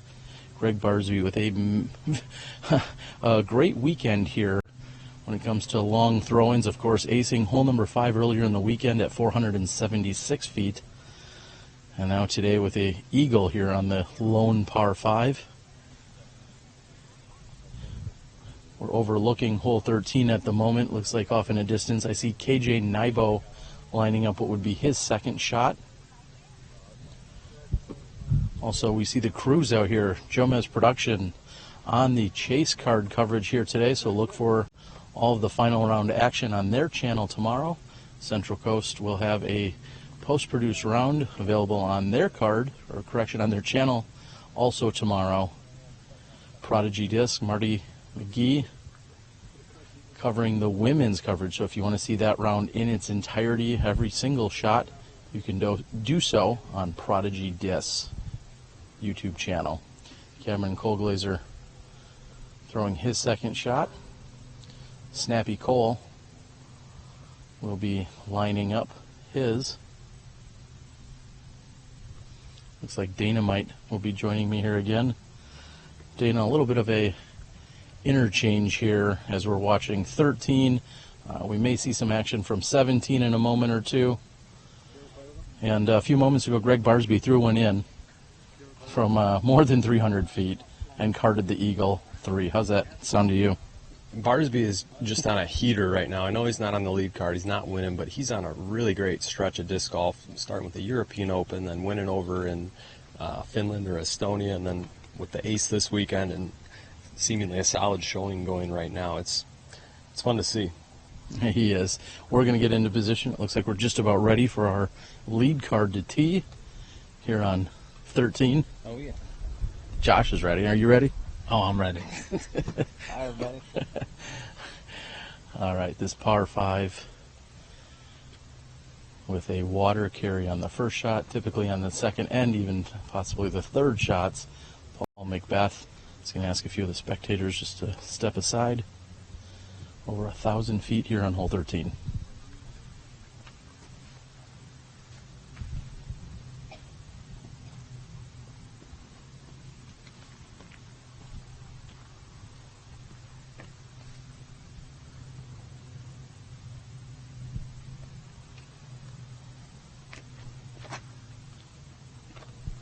And Dana, what's really interesting about this initial tee shot is they're not throwing full power. They're throwing with power, but not full power. Absolutely.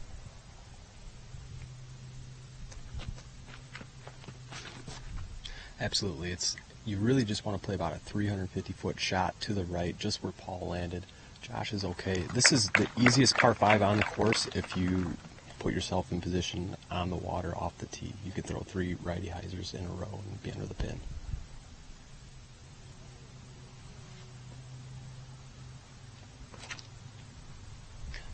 But if you really rip on it and find yourself left and having to take that inside fairway, you're going to be throwing a lot of high difficulty shots where it...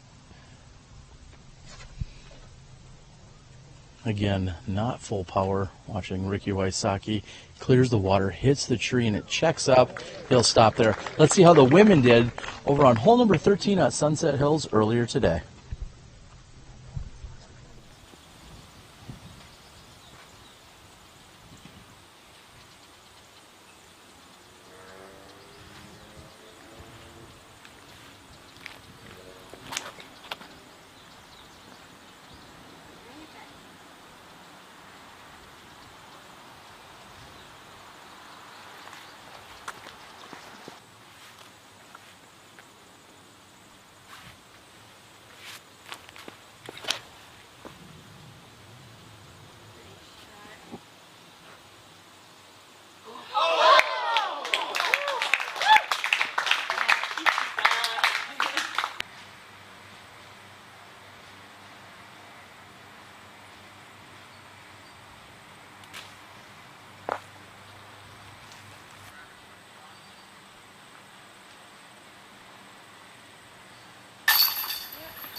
I feel for anybody that has bad days just because we all have them.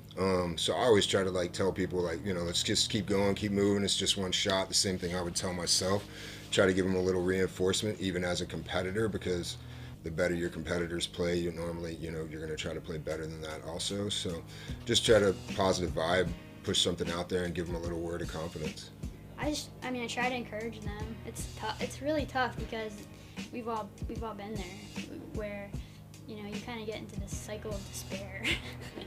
It's like disc golf, that happens in disc golf to all of us, and you know what it feels like, and it's tough to know the right thing to say to somebody. It's just a situational thing. If it's one of my best friends, I'm going to try to help him out and be like, hey, come on, man, you got this. And if it's someone I don't know, I'm kind of just going to be like, well, you're kind of on your own. I don't know you. I'm not going to approach you like, hey, you got it. It's a hard thing to help someone with when you don't know them. Can that affect your game when it happens? Yeah.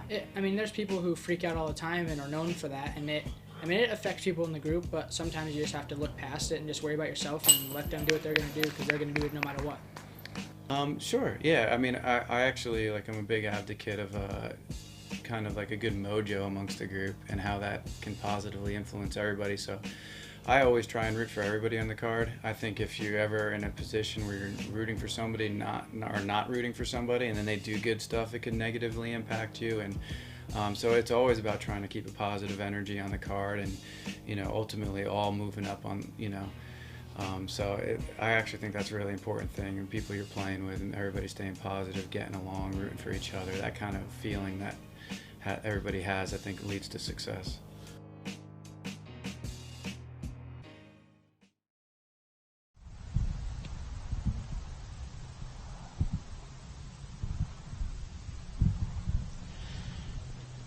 And welcome back here to the par 5, hole number 13.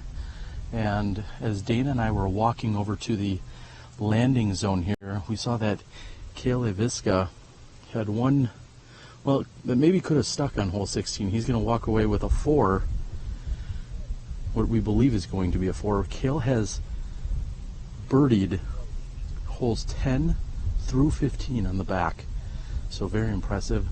I'm not certain if that was for birdie or par on the putt we just noticed a few moments ago, but Cale has, as of now, moved up 13 spots, as we call those the Nico arrows, and is sitting at 14 under par. Very, very impressive. 9 under with the hottest score in the tournament thus far for today's round.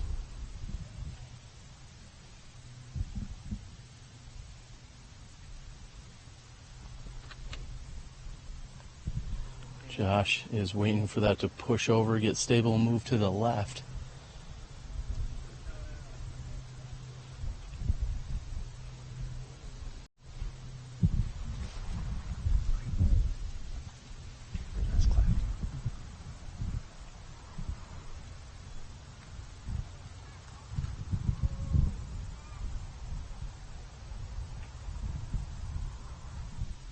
And Ricky Wysocki finding grass on this second shot of his.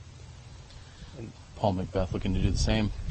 Yeah, and these tee shot or these up shots they're throwing here, they're really only throwing about 250 to maybe 300 feet. It really isn't all that far to the next landing zone, and we do have a little bit of wind coming in.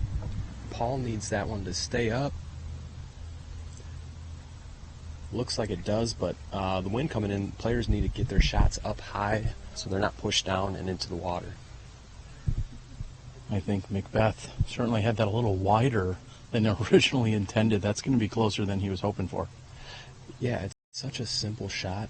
I actually earlier took it for granted and just kind of really threw a soft shot. Paul threw it hard enough, got it up there to the landing zone, and we might have a star frame here. They're all looking at clean looks at the basket.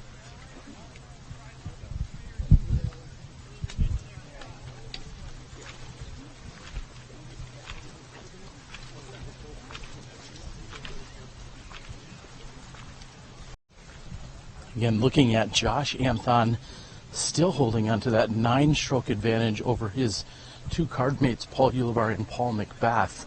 Ricky Wysocki has fallen off the pace a little bit. He's had a few unfortunate breaks. He sits at 16 under par. Josh Anthon all but ready to cash that $6,500 check.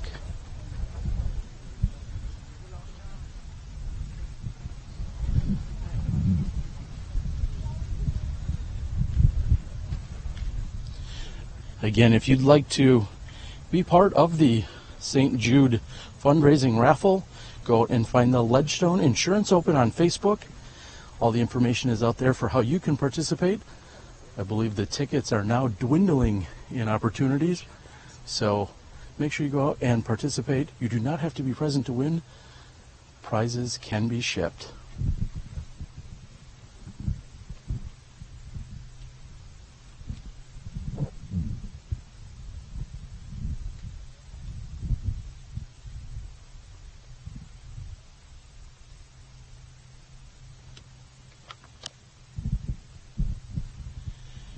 Uli's is fading left of the pin.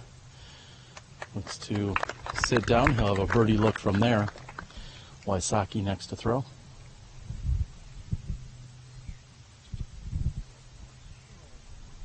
The key here is getting it up high and wide and trusting that the disc is going to come back.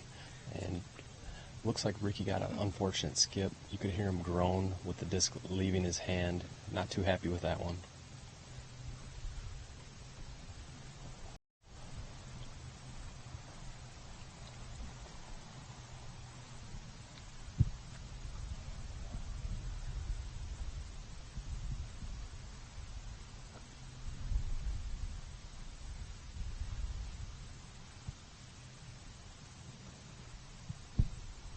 Josh going with what I believe is a mid-range Champion Rock X3. Looks like his buddy Derek Billings has joined him. Derek coming off the course. Seems to be double bagging it.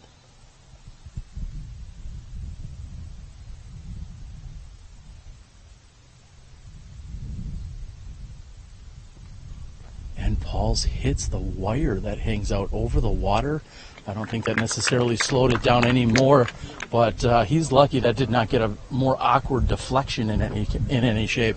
Yeah, if Ricky would have hit that, it probably would have dropped down into the water with the luck he's been getting today. But Paul, he's inside his circle too, and still looking at a birdie. Ricky Wysocki has maintained the utmost professional composure today, although he has had a few unfortunate breaks. I have to commend him on how he's handled it after having what looked spit outs for him. Again, Dana, he's not having the best of luck here today. He's throwing good shots. Three, if not all three of those would typically stick. Instead, he gives aren't going his way. Yeah, he's doing what you have to do is put it on the pole, and he's doing it every time, and unfortunately he's catching those crazy little bad breaks. But he's got a long birdie look here, maybe as long as Paul, but let's hope the next one on the pole sticks for him.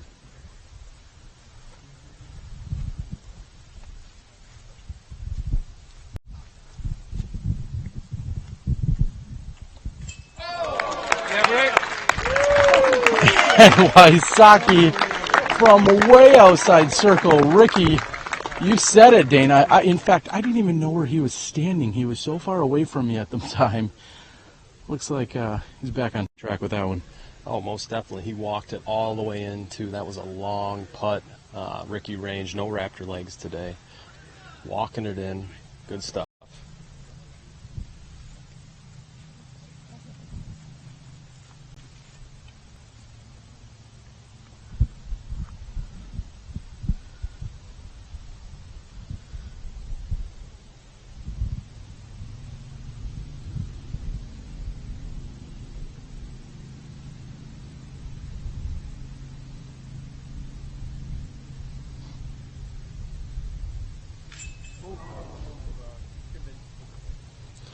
And a good effort there by McBeth. However, it does not stay in. Looks like Paul Ulibarri is just a hair outside circle one, looking approximately 11 meters.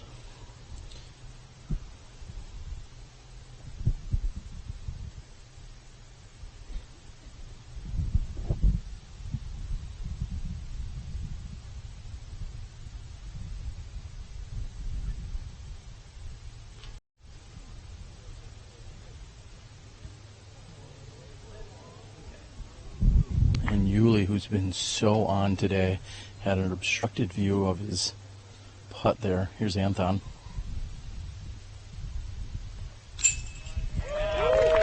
And the light Anheuser putt converts. No surprise there for Josh Anthon. Both McBeth and Ulibarri with just a few feet left to tap in.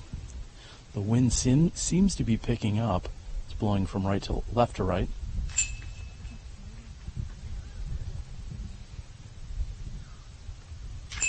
And the chase cart has moved off hole 14. We're moving that way. Stay tuned at the Ledgestone Insurance Open presented by Discraft.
Peel back.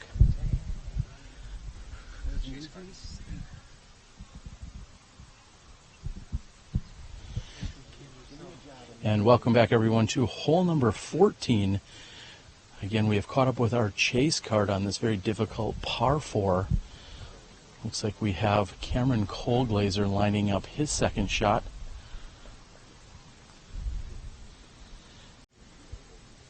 We don't see Cameron quite as often as we used to a few years ago, but whenever he shows up, he's always a contender, Dana. Most definitely. He's a world-class player, and we're about to see a world-class shot. He's ripping it out over the water, which you have to do to get to this pin. The only trouble is we've got the wind coming off the lake. Looks like a safe shot for Cam. He may have a long look for birdie, but it's tough to get up there from where his tee shot was. I also see that Valarie Jenkins has joined the card. She's walking along with her husband, Nate. Again, that battle continues to unfold over there at Sunset Hills. I think you guys are going to love how it goes down. Two of our top women competitors seem to be pulling away, both Val and Jessica Weese. We saw Jessica at the last Pro Tour stop take down Katrina Allen in extra holes over in Utah in Ogden. And right now, Val and Jessica battling it out. Won't be too much longer before we will be back with our leader card. Dana, it looks like we're going to get through this weekend without any significant inclement weather. Of course, we had the wind on our second day, but a big disc golf event, and we're going to play all the rounds. That's a beautiful thing, especially with what's happened at some of these large-scale events over the last year with USDGC, GBO, Nick Hyde. Weather shortened, and I was a little worried that first day that we were going to get hit and it was going to push things back and kind of screw the event up, but so far we're unscathed. It is cloudy. It's getting a little windy. I'm hoping the rain holds off until at least an hour or two after the last putt drops in. Well, I know we're going to be moving out very quickly, getting our cameramen and crew all back home safely. Looks for an exciting final day here out at the Ledgestone Insurance Open. We're going to see you guys again in 2 weeks at the Idlewild Open in Kentucky, as we are in the second half of the 2017 Disc Golf Pro Tour calendar. Nate Doss throwing his second shot at the moment.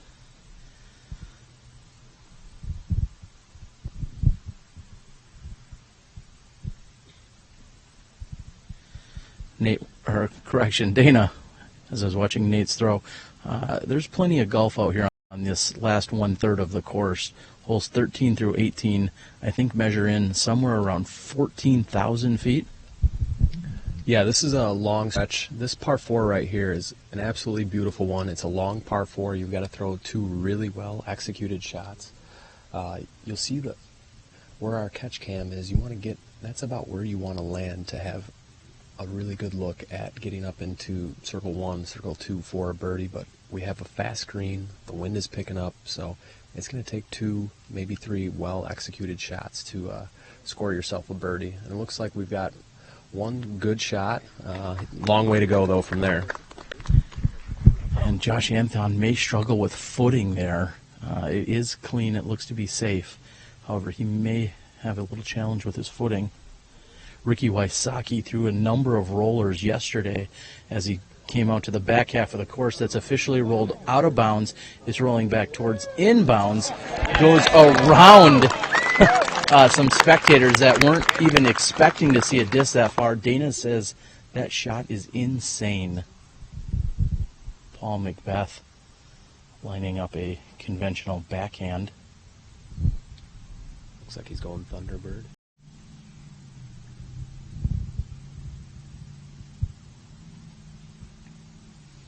And like Anthon's very low, however, he'll be about 30 feet in front of Josh's. And it's not so much the distance, but it will be the footing that will be so much better for him there.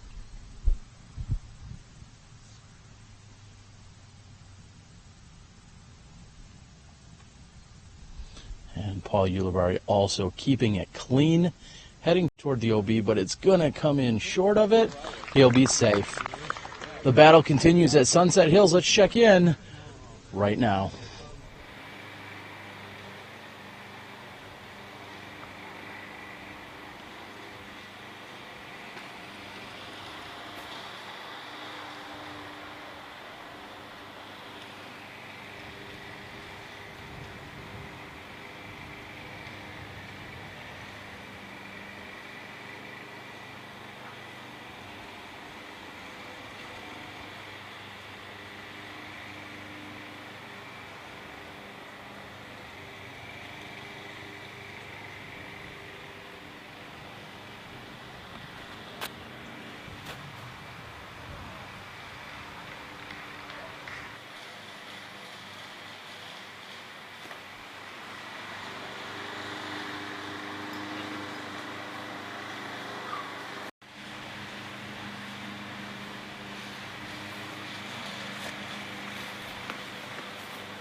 Welcome back here to the landing zone that we find on hole number 14. A few moments ago, Dana and I referenced the run-up or the potential footwork and footing that Josh Anthon might have. How do you assess it? Yeah, unfortunately, Josh just missed landing in the casual relief zone. There were some large dead bushes here last week that were removed early this week, and he finds himself just parallel in between the two free drop zone areas. He's for the power needed for this shot, he's going to have to do some fancy footwork. The chase cart is moving off of the green, and Josh appears ready to go.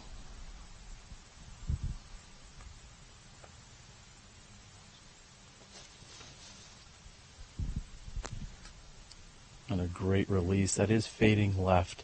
Again, you'd rather be safe and off to that left-hand side than anywhere else. This shouldn't be a problem for Anthon. Again, he could power out from here and he'd be just fine.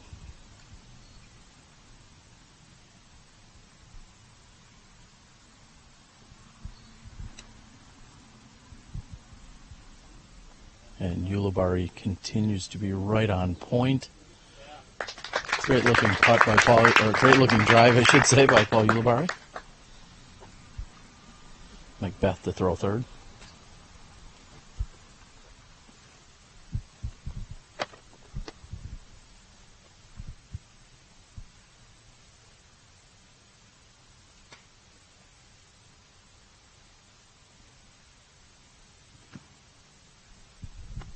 And McBeth, trusting that his destroyer is going to come back left, hangs it out wide and pays off. Little bit of a bad roll for him, but he's well inside circle one and looking at a birdie. And we're still not to Rick's drive yet. This is definitely one of the best drives of the weekend on this hole, without a doubt.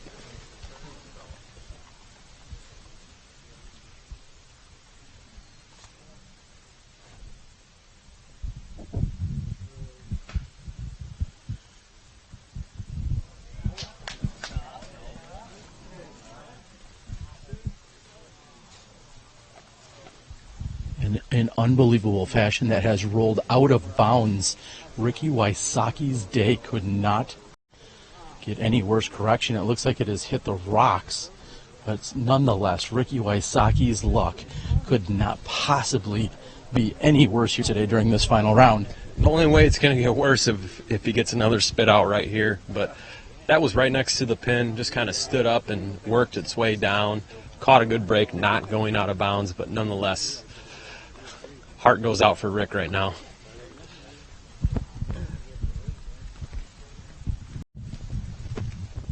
And I believe there was a rules clarification that had to take place here yesterday.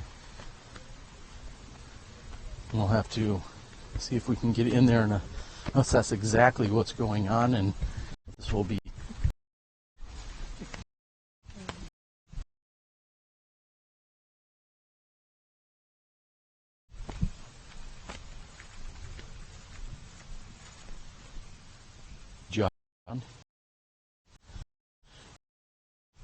approximately 15 meters.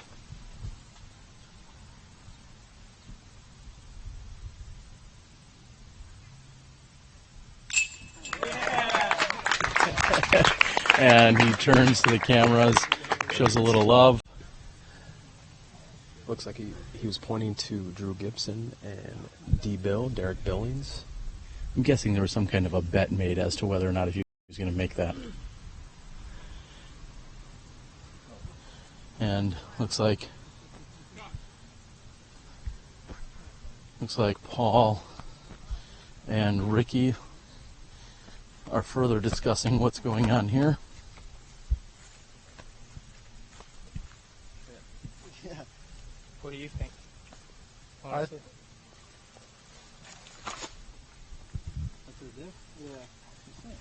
The thing is that the water, because like the water comes all the way up here, it's like this shit. What? So like think, here Rick? too, you can see the Come out. water right here. You think you're up? Yeah. What do you think? I'd say safe as can be, but I don't know. I mean, It what's does the benefit of the player, but yeah, I don't know. So, me personally, I'm saying safe. well, what the rule is like Is it the water or the rock? Like if there's a rock patch right there and the water goes around the rock patch, you clearly it'll be. Yeah. Right? All those rocks are connected to the side, right? Yeah, they're all. That's Yeah, my it's all thing. part of the rocks are safe. Yeah, and the rocks are are they safe, they're connected? connected to the But land. look at, but I guess they are touching. I mean, this one's touching that one, and it's kind of like a piece of land. See how there's water all like right here, clearly. But I see what you're saying, and maybe if this, if this like mud. Well, I mean that looks What's your to me. opinion? It's you guys, but that looks like it's connected. Well, my opinion doesn't matter, but I would say benefit of the doubt in this case. But my opinion doesn't matter. Not for me.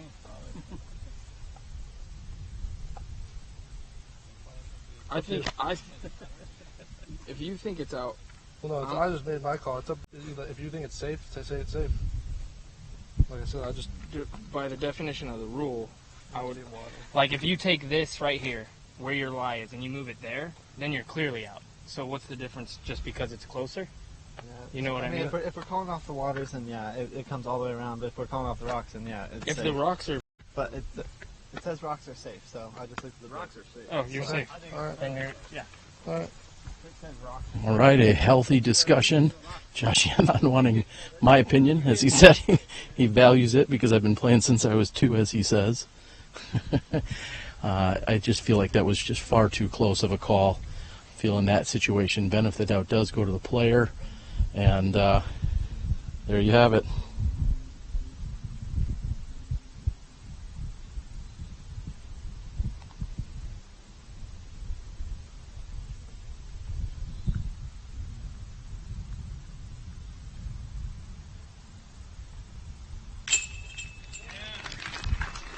And that one sticks for Ricky Wysocki. And not sure if you can quite call that a break or not, considering he shouldn't have had the roll to begin with.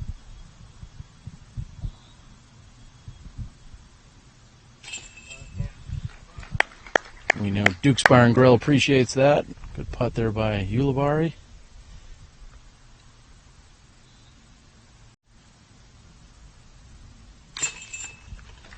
McBeth is some great putt on the 14th, and a little drama. We're moving on to hole 15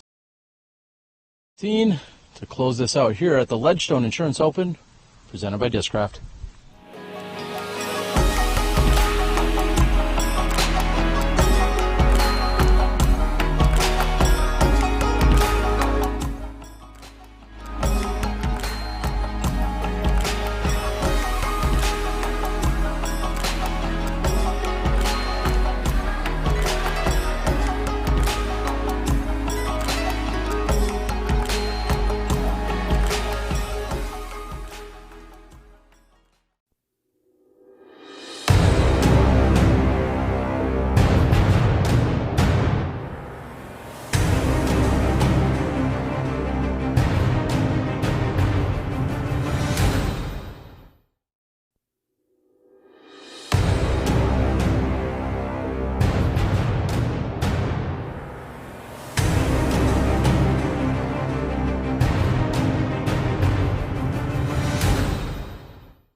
And Josh Anthon going with a turnover here as we're feeling a wind blow from right to left. Comes up what looks to be at the circle 2 flag, putting him up approximately 70 feet. And unlike Ricky's roller yesterday, we see him go with a forehand, which is also what we saw him throw 2 days ago.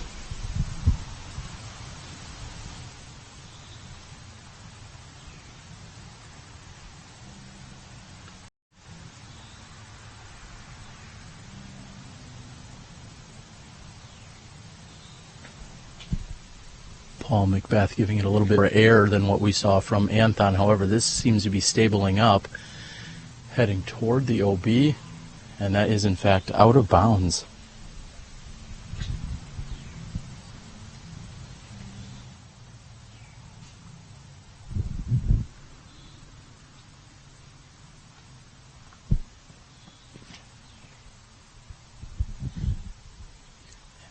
And Yuli's turnover shot glides but comes up short. Let's see how the women did on hole 15 at Sunset Hills.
Josh Anthon gives it a running leap, however, short and right to the elevated basket.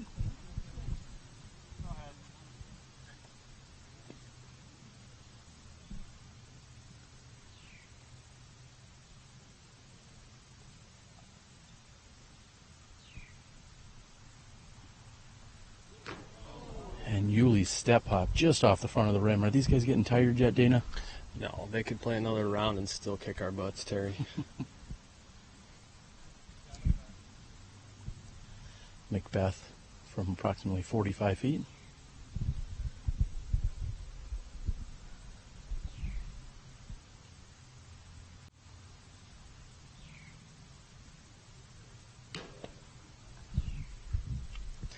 And Paul short, Ricky right on circle's edge, looking to keep the momentum going.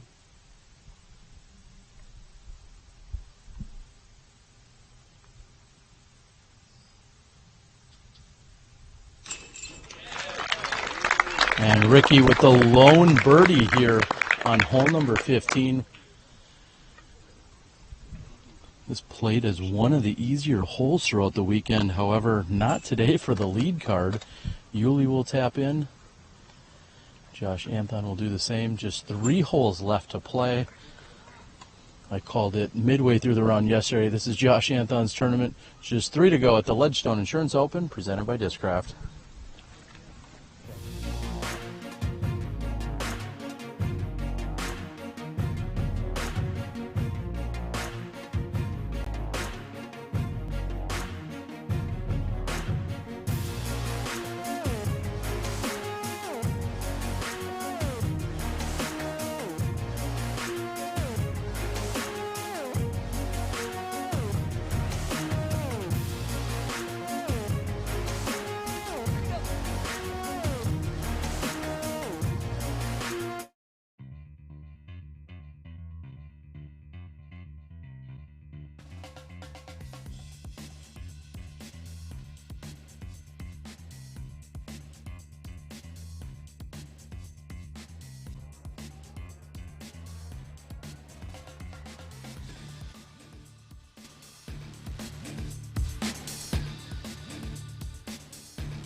from 10 feet to get it anywhere close. It stops on a dime, basically. Looks like you got a little cut roll even.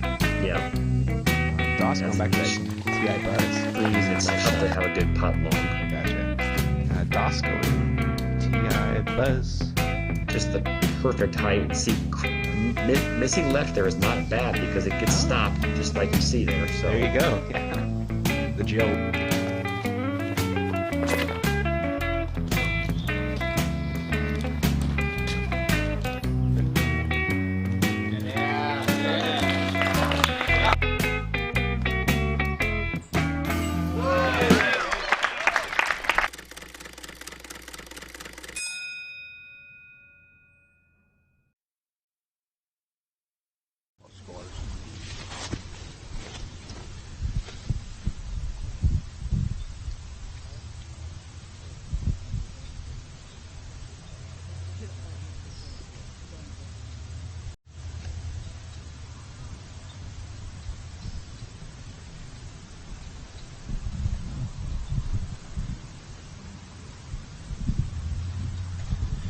And welcome back. We are here on hole number 16. Terry Miller, the Disc Golf Guy, along with Dana Vichy, who you can also hear the beautiful voice of on most Tuesday nights on our Smashbox TV podcast. Please tune in at 9 p.m. Central.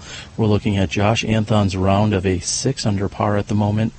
Paul Ulibarri sitting in second at 5 under par, and with that last hole, gaining a stroke on Paul McBeth. Paul McBeth sitting at 21 under par with Wysocki 2 back of them at 19 under. Looks like Ricky Wysocki is getting ready for a roller, just as we saw from him yesterday. Ricky has thrown that disc as his roller a number of times throughout the last few days. And immediately out of his hands I hear, "Oh boy." That might roll a little bit quicker next time after hitting a tree with that much force.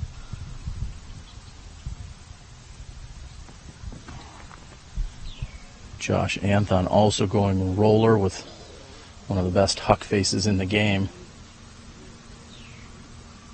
And the gallery starts applauding it. And everyone at the tee with a large roar after a green flag was given by tournament director Nate Heinold. Third to throw should be Paul Ulibarri.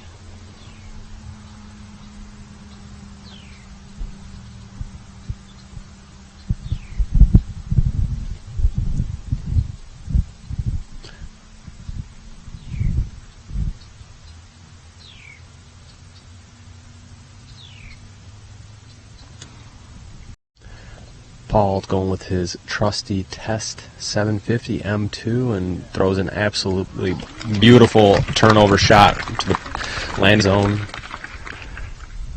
He's going to have a good look at birdie from there. Paul McBeth with a driver in his hand, maybe a Thunderbird.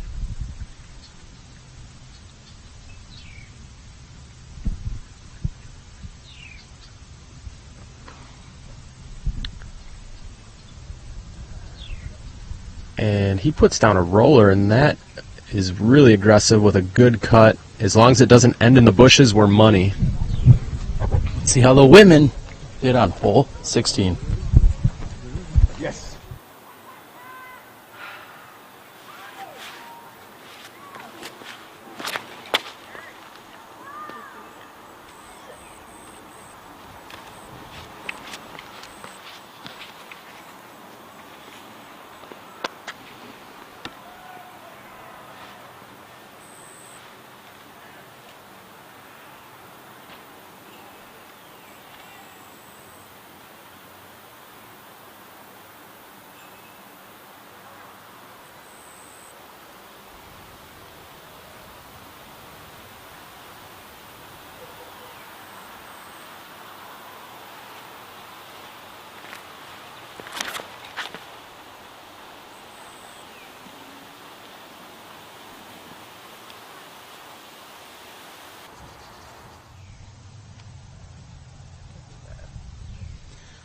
And Wysocki finds the bush on the right side. Let's listen to a word from our sponsor. We'll be back in a moment.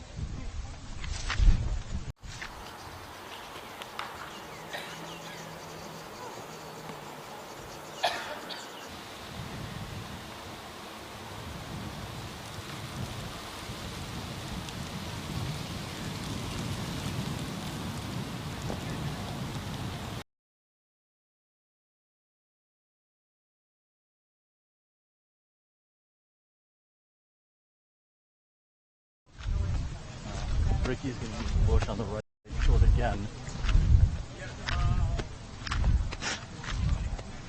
Are they on the green still?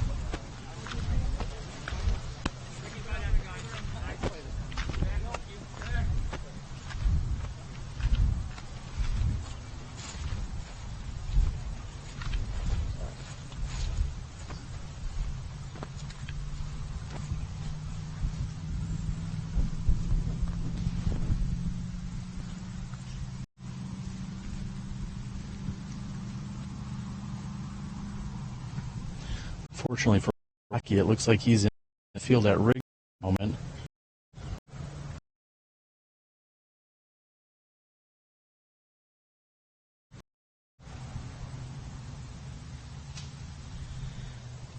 Caught up.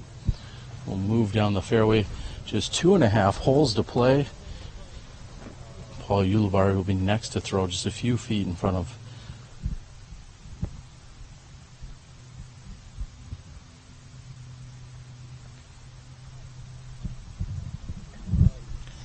And Dana, we mentioned it earlier, $6,500 for first place.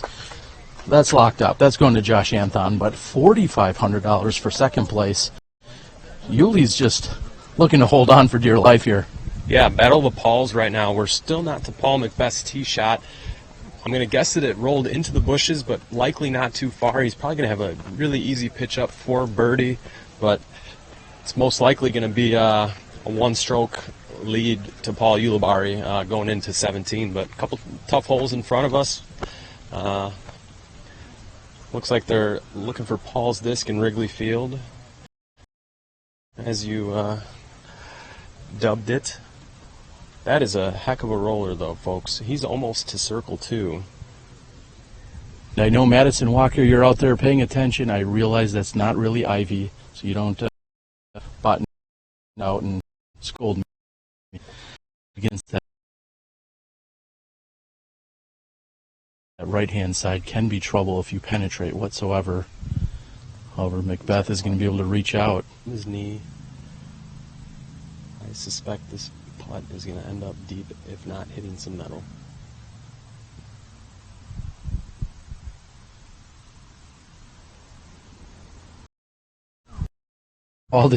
He was Paul that he able to a little extra excitement and fasting. Josh Anthon has an even further drive, and one would say, well, Josh should just lay this on metal. He's got his pedal to the metal all the way. Oh, and the gallery was calling for it. Unfortunately, does not convert.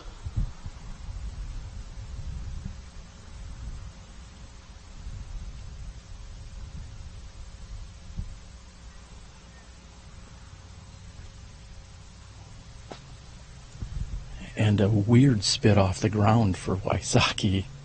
Okay, it wasn't. I was just thinking that wherever he seems to throw it, the luck has not gone his way today. Wysocki's nose down, carries just past the basket.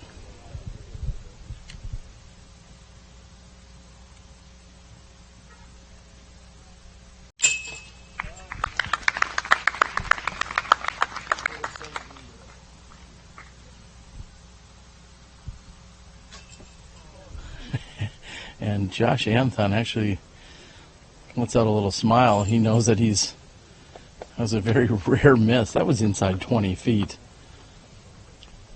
That kind of looked like my putting this week. I was missing them all left like that. Anthon, just 2 holes to play with the rest of the card. We're moving into 17 at the Ledgestone Insurance Open.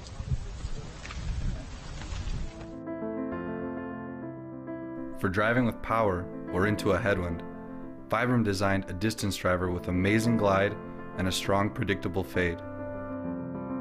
It is the ideal disc for big arms, forehand drives, and smooth right-to-left finishes. Introducing the Olace from Vibram. Durability, grip, performance.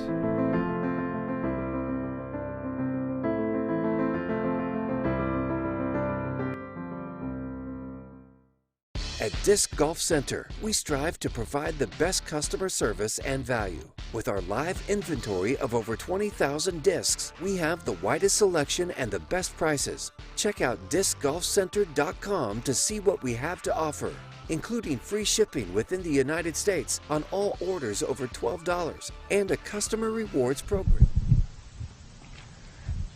And Ulibarri going with a fairway driver of sorts, maybe an H series that's playing to the fat side, safe. We do have a different wind than we have had the previous 3 days. It's in our face just a little bit.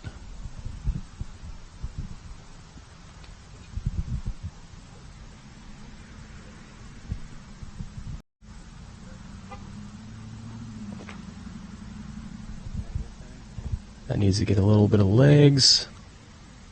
It does.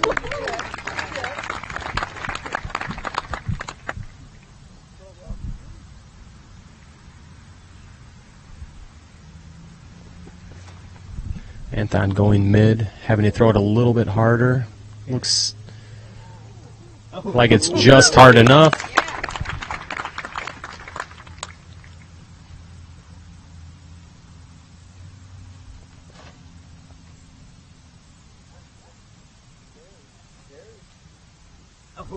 And nice shot by Ricky. We got 3 safe drives. Let's throw it to the women. Hole 17 from the round earlier today.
You know you are you're doing pretty well when your caddy, who you pick up mid-round, then finds a caddy for his bag. That's exactly what Derek Billings has done. So Derek is now carrying Josh's bag, and someone else is carrying Derek's bag. You can do that when you have a 9-stroke lead.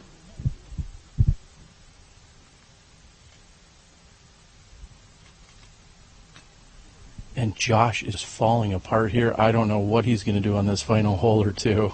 This is going to dwindle to an 8-stroke lead if Yuli converts.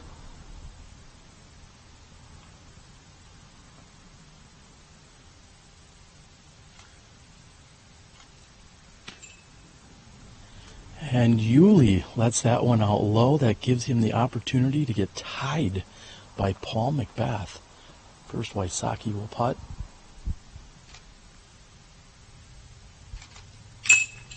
And Wysocki stares it in. Paul McBeth to tie his friend Paul Ulibarri here.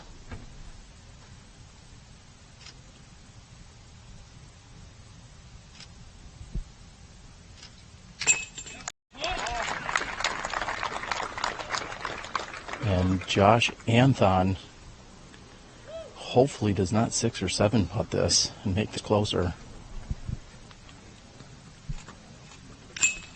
All right, he cleans up for the easy 3. Uli gives him a smirk. We have a brief walk to 18. Stay tuned for the conclusion of the Ledgestone Insurance Open presented by Discraft.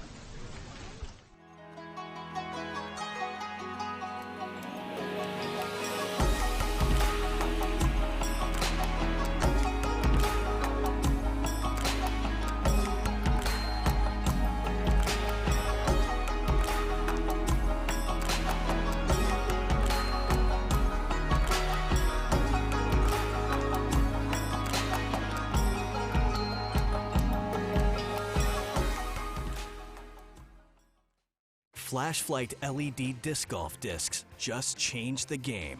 The unique Disco Select feature allows everyone to choose their own color by simply pressing the middle button, then pressing it again during the first rotation of colors when the one you want appears. Or you can leave it in disco mode, rotating through the 6 different colors for the duration of your game.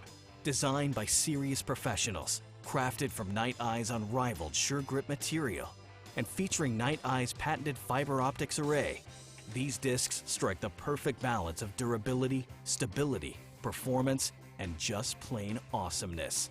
With easily replaceable batteries and an uber-long life, the Flashlight driver, mid-range, and putter will shine as they blaze your path to victory, day or night. Night Eyes. Discover your solution.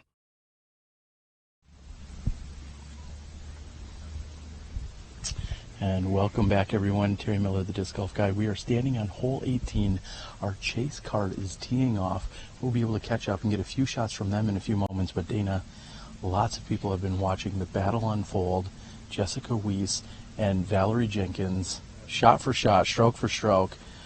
You're going to see some more action. Did you get a chance to take a look, get any sneak peek earlier today without ruining it for everyone?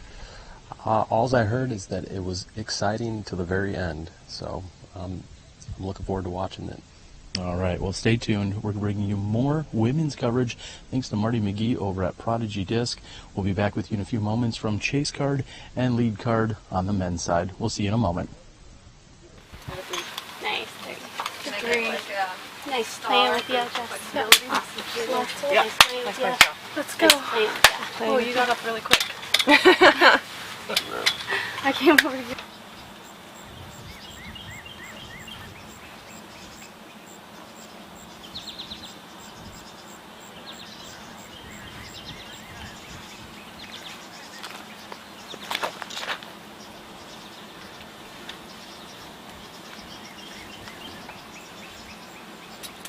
Try.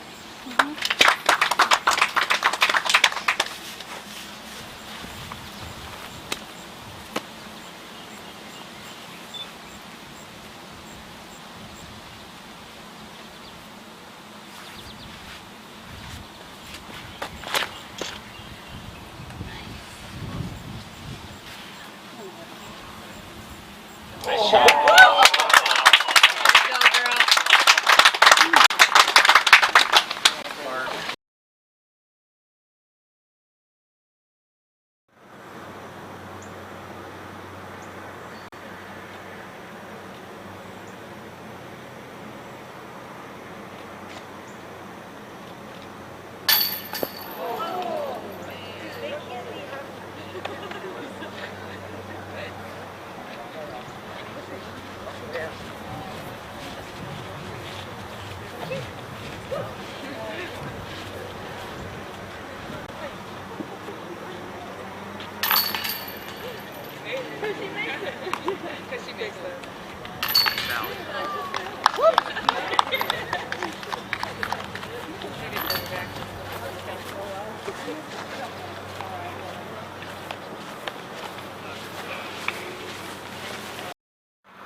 Nay.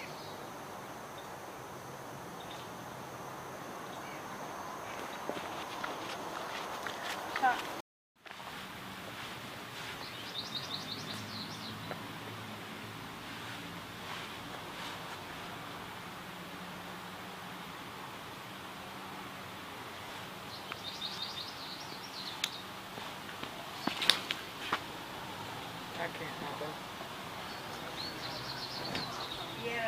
Great shot. Great shot, Val. I was waiting for the crash and fall. Well, I was yelling at the camera and he flashed too far.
And welcome back, everyone. We are here on the catch area of hole number 18, as we call it.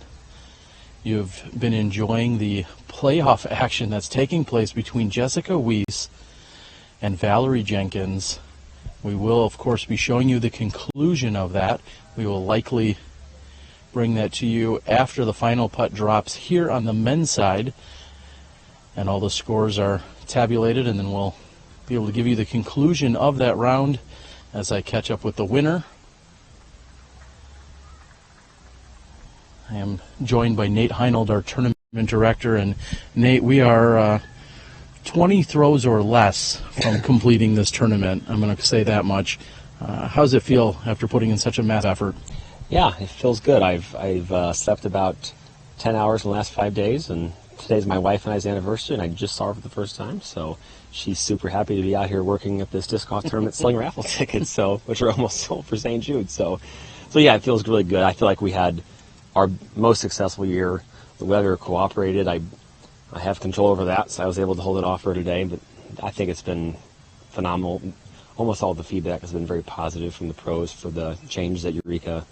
I feel like we had a very challenging course, but fair course.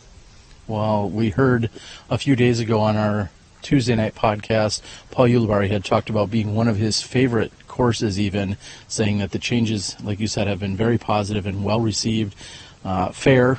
We've had a few lefties challenge a few of those shots, but overall it's been a great experience out here, and like you said, the weather is held off and we just have a few throws to go.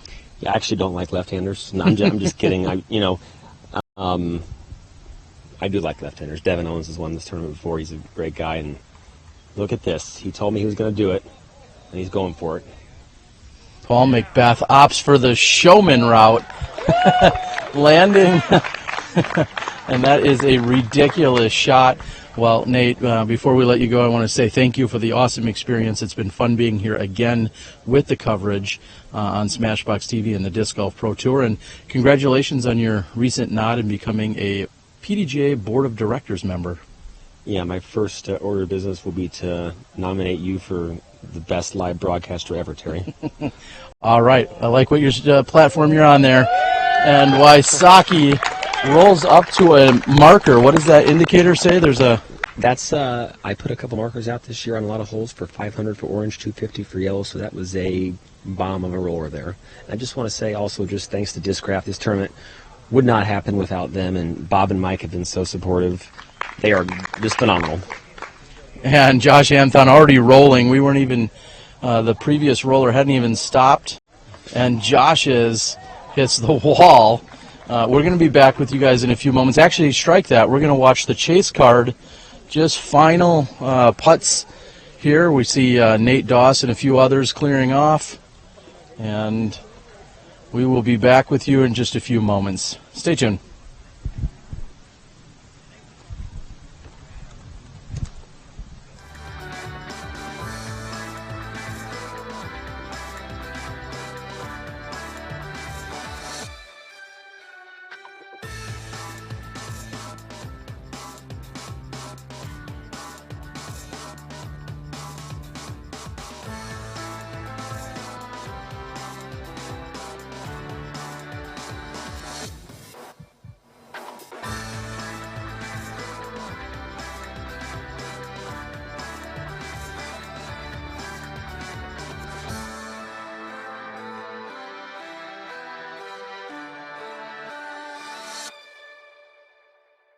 Confusion there as out of sync here. The chase card was in fact just wrapping up with their final putts. We're also going to see Paul Ulibarri, Paul McBeth, and Josh Anthon all about the same distance from the pin. McBeth being just a little bit closer, and then Wysocki at least 65, if not 75 feet in front of the rest of the card with his amazing roller.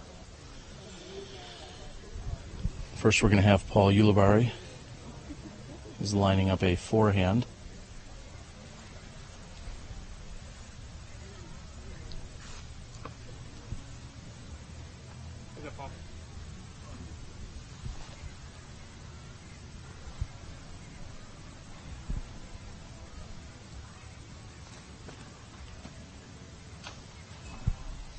And Yuli hits a tree about 100 feet in front of him. Looks like McBeth will be next to throw. McBeth was in fact ready to throw a moment ago, and then Paul Ulibarri stopped him to let him know that he was in fact out.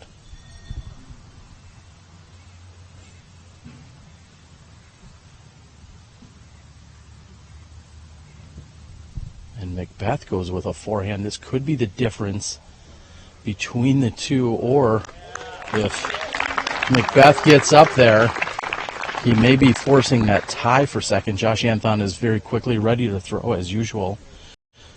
Josh looks like he's going to go out over the water here. That's his best shot. And that hopefully will continue to fade to the right. Oh, yeah. Oh, yeah. And a disgustingly perfect shot by Josh Anthon, really with no other options other than to go out over the water. I've joked that he's got more than enough strokes to give, but he still executes perfectly. And Ricky Wysocki sitting at just behind the 250-foot marker, approximately 270 feet to the pin. This could earn him a few extra dollars. Oh yeah, he's wanting to put this one close and walk away with a tap in. Ricky's going to hope for a skip up and to the right, and it looks like it caught something, hit the tree, and it is safe, pin high. Again, 6,500 for first, 4,500 for second, 3,500 for third.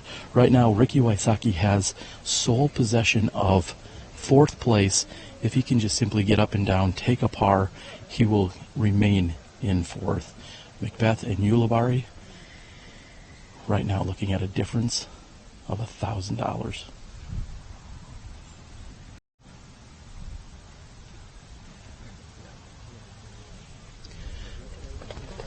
And if Ulibarri wants any chance of keying up with McBeth, he's going to need to make that putt and hope that McBeth does not make the putt for birdie.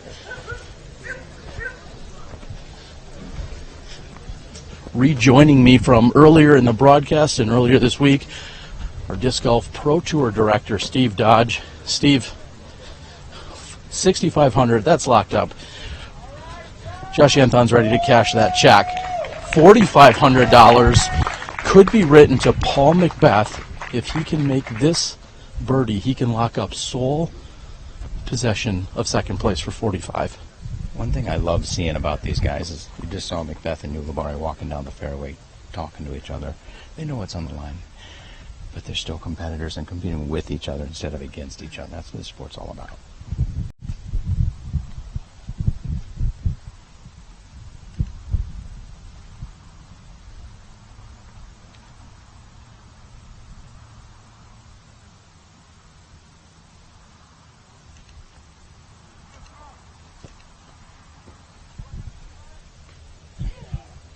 And Yuli does not draw a medal.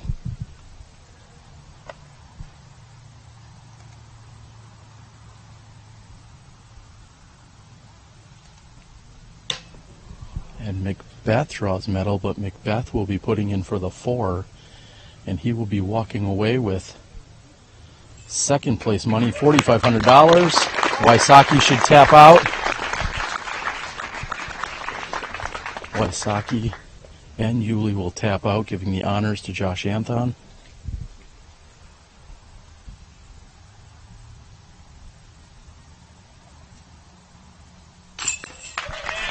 And that one sticks in for Wysocki, who's handled adversity very well today, along with a few bad breaks. Paul Ulibarri finishes in third. And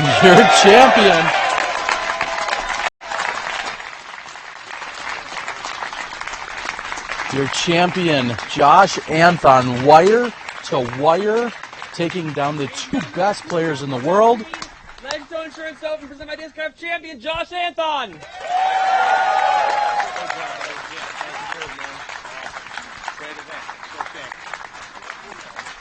Hi, everybody back home. Thanks for all your support.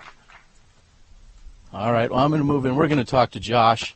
Josh, you got scorecards to do, but since he already presented you with a trophy, wire to wire, taking down the best players in the world for one of the biggest paychecks of the year. How does that feel? It feels awesome. It's an honor to play with these guys and to be back competing again and to have so much support out here. My friends Derek, I came down here with, Drew, everyone. It's great to be back playing with everybody. You've got people at home watching, including a wife and a little guy. What does it feel like to win for them? It feels awesome. Hi, everybody. Got Dad, my brothers, a lot of support back home. What's next for you? We're just kicking off the second half of the Disc Golf Pro Tour with this event. Where are we going to see you next? Pittsburgh and then Vibram. Any goals for this year now that you're back and you're competing with the best in the world? Just keep trying to play as good as I can, keep my arm feeling better, and just stay focused and keep practicing hard. All right. Any final thoughts, any words of support or thanks you'd like to give to anyone out there? Thanks to all my family out there, my friends, all my fans, everyone that supported me through all these years. Thank you, everybody. I really appreciate it. All right. There you have it again. Josh Anthon, your champion here at the Ledgestone Insurance Open, presented by Discraft. Nice job, buddy. Yeah, thanks so much. Buddy. All right. You heard it. That's Josh Anthon. We've got more golf for you guys to watch. There's a playoff going on. Valarie Jenkins, along with Jessica Weese, we know they're competing. They're playing it out hard for these for the championship here on the women's side. As we throw it over to the women's final few holes, I'd like to thank my entire staff and crew here at Smashbox TV. It's been a tremendous week. Thank you guys so much. Nate Heinold, Ledgestone Insurance Open, and the Disc Golf Pro Tour. Back at the controls, of course, we have Johnny V and Gary to the O, and on cameras we have Chad Inman along with Rick Hushain. Thank you guys so much for the hard work. Dynamite, Steve Dodge, everyone else that stepped in and provided additional commentary. For the Ledgestone Insurance Open presented by Discraft, I'm Terry Miller, the Disc Golf Guy. It's been a great week. We'll see you in 2 weeks when we're live again at the Idlewild Open in Kentucky. We'll see you then when you step inside the Smashbox.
picture at the leaderboard. Awesome. Thank you. Yeah.